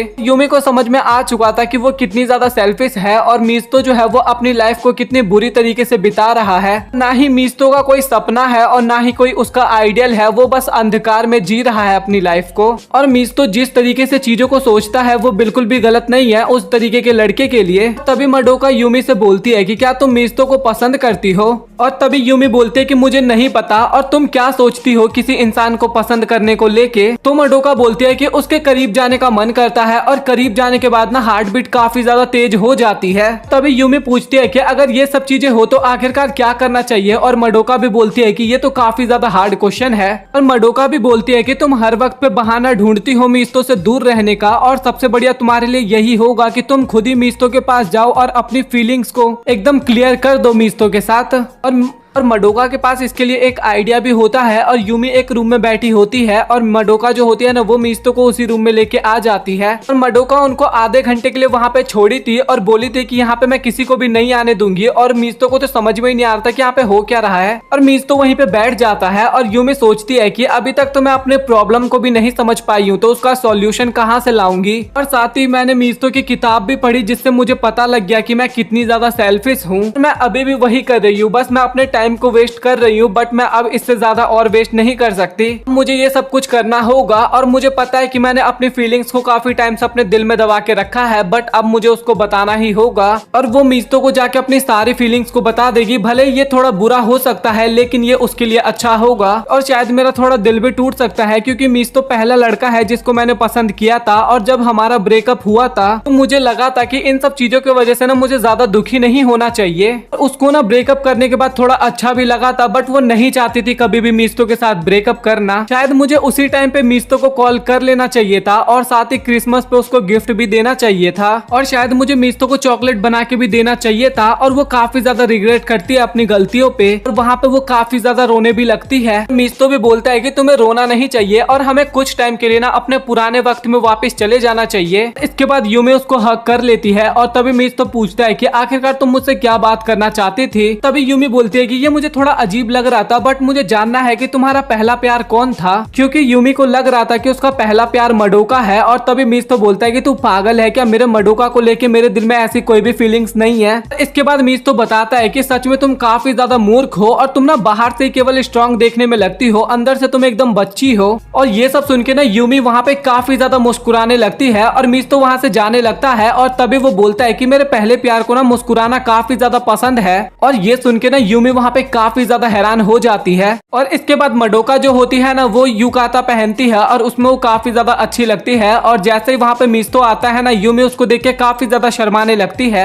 इसके बाद ना वो मिस्तो की फोटो खींचने के लिए जा रही थी, लेकिन मडोका उसको पकड़ लेती है और मिस्तो को बोलती है कि तुम हम दोनों की फोटो खींच दो। और इसके बाद मिस्तो जो होता है ना वो यूमी के फोन के लॉक को खोल के फोटो खींचने लगता है, और यूमी काफी हैरान होती है कि मिस्तो को उसका पासवर्ड पता है फोन का। इसके बाद यूमी और मिस्तो जो होते हैं वो फेस्टिवल में दिखाए जाते हैं, और तभी वहाँ पे मडोका आ जाती है, और वो बोलती है कि तुम दोनों हाथ पकड़ लो नहीं तो खो सकते हो। और यूमी भी बोलता है कि अभी हम बच्चे नहीं रहे जो यहाँ पे खो जाएंगे, लेकिन यूमी उसका हाथ पकड़ लेती है। और मिस्तो पूछता भी है कि आखिरकार तुम ये क्या कर रही हो, और मडोका बोलती है कि मैं तुम्हारी बड़ी बहन हूँ तो तुम्हारा ख्याल रख रही हूँ। और मिस्तो बोलता है कि मैं तुम्हारा बड़ा भाई हूँ तो तुम मेरा हाथ पकड़ो। और इसके बाद दोनों हाथ पकड़ने के लिए एग्री कर जाते हैं। और इसके बाद मडोका बोलती है कि हम यहाँ पे कुछ भी खा सकते हैं क्योंकि ग्रैंडमा ने हमें काफी पैसे दिए हैं, लेकिन मिस्तो बोलता है कि यहाँ पे सामान सामान काफी ज्यादा महंगा है, तो यहाँ पे हम कुछ भी नहीं खरीदने वाले। और इसके बाद ना वो लोग गन वाला गेम खेलने लगते हैं, जहाँ पे एक छोटा बच्चा निशाना लगाने की कोशिश करता है और मडोका उसकी हेल्प करती है। यूमी भी सोचती है कि क्या भाई बहन इतने ज्यादा क्लोज आ जाते हैं, और चिकुमा जो होता है ना वो उस प्राइज मनी को नहीं जीत पाता। के बाद मिस्तु निशाना लगाने के लिए जाता है और मडोका जो होती है ना वो यूमी को भी बोलती है कि जाके तुम उसकी हेल्प करवा दो। यूमी भी उसका हाथ पकड़ लेती है, लेकिन मिस्तु बोलता है कि तुम मुझे डिस्टर्ब मत करो, और इसके बाद वो निशाना लगा ही लेता है और प्राइज जीत जाता है। वो सॉफ्ट टॉय ना चिकुमा को चाहिए था, क्योंकि वो उसी कैरेक्टर का वीडियो गेम भी खेलता है जो कि उसको काफी ज्यादा पसंद है।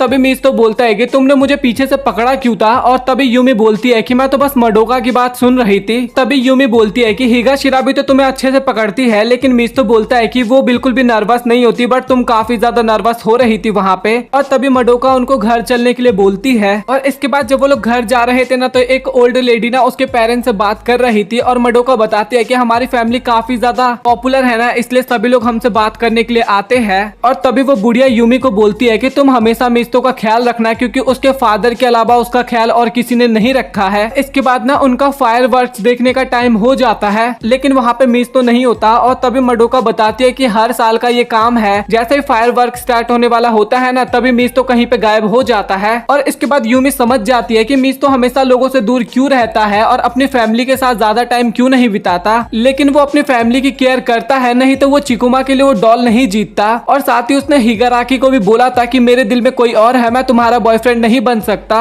जब भी मैं उससे बात करती थी तो वो इतनी जल्दी कॉल क्यों रख दिया करता था। और 2 साल पहले जिस लड़के को मैं जानती भी नहीं थी उसको मैंने डेट भी किया, और अब वो मेरा एक स्टेप ब्रदर है। इसके बाद वो ना मिस्तु को लेने के लिए जाने लगती है, और मडोका भी बोलती है कि तुम उसको जरूर लेके आना यहाँ पे। और हमें मिस्तु एक जगह पे बैठा हुआ दिखाई देता है, जहाँ पे वो सोचता है कि ये जो रियल दुनिया है ना ये एक नकली दुनिया है, और जो बुक के अंदर की दुनिया होती है ना वही रियल दुनिया होती है। और मिस्तु नहीं चाहता था कि कोई उस पर दया दिखाए, क्योंकि वो बिना मदर के ही बड़ा हुआ था, और सभी लोग मेरी बेमतलब की ही तारीफ करते थे, इसलिए मुझे काफी ज्यादा अजीब लगा करता है। ये सब मुझे ऐसा फील करवाता है कि मेरे दिल में एक छेद हो गया है, और बस मुझे एक एक सेकंड बिताना भी मेरे लिए काफी ज्यादा हार्ड हो चुका है, और इसीलिए मुझे ये वर्ल्ड अब असली नहीं लगता। लेकिन जब उसने किताब पढ़ी तो उसकी दुनिया ही बदल गई, जिसमें उसको पता लगा कि इंसान कितने ज्यादा कमजोर होते हैं। और उसको सभी किताबों ने कुछ ना कुछ सिखाया, जैसे कि ह्यूमन इमोशंस के बारे में, फीलिंग्स के बारे में, सभी कुछ के बारे में उसे किताब ने सिखाया था। और इसी कारण मैं यूमे से बात कर पाया, और जब मैं उसके साथ पहली बार फेस्टिवल में गया तो मुझे पता लगा कि यूमे जैसा कमजोर इंसान भी है इस दुनिया में, और उसे भी हर वक्त पे किसी न किसी की जरूरत है, नहीं तो वो सांस लेना भी भूल जाएगी। और इसके बाद यूमी के ऊपर मुझे भी दया आने लगी, और पूरी जिंदगी सभी लोग मेरे ऊपर भी इसी तरीके से दया करते थे। पूरी दुनिया में केवल यूमी ही है जो कि मुझे रियल लगती है, बाकी सभी कुछ फेक लगते हैं। यूमी भी सोच रही होती है कि मिज़ुतो को काफी सारी चीजें फेस करनी पड़ी थी, लेकिन मैं ही हूँ वो रीजन जिस कारण मिज़ुतो इतना ज्यादा आगे बढ़ पाया था। और मैं उसके जिंदगी से जब गई तो फिर से मिज़ुतो पहले की तरह हो गया, जिसे कुछ नहीं पता कि अब उसे आगे क्या करना है। और मिज़ुतो के ऊपर ना लोगों को दया नहीं दिखानी चाहिए। मिज़ुतो ने एक ऐसी चीज खो दी है जो कि उसके लिए सब कुछ थी। और इसके बाद यूमी जो होती है ना वो मिज़ुतो के पास जाती है और बोलती है कि तुम्हें हमेशा से अंधेरा काफी ज्यादा पसंद था ना। तभी मिज़ुतो बोलता है कि क्या तुम मेरा मजाक उड़ा रही हो, और यूमी भी बोलती है कि क्या तुम्हें हमारा फर्स्ट डेट याद है।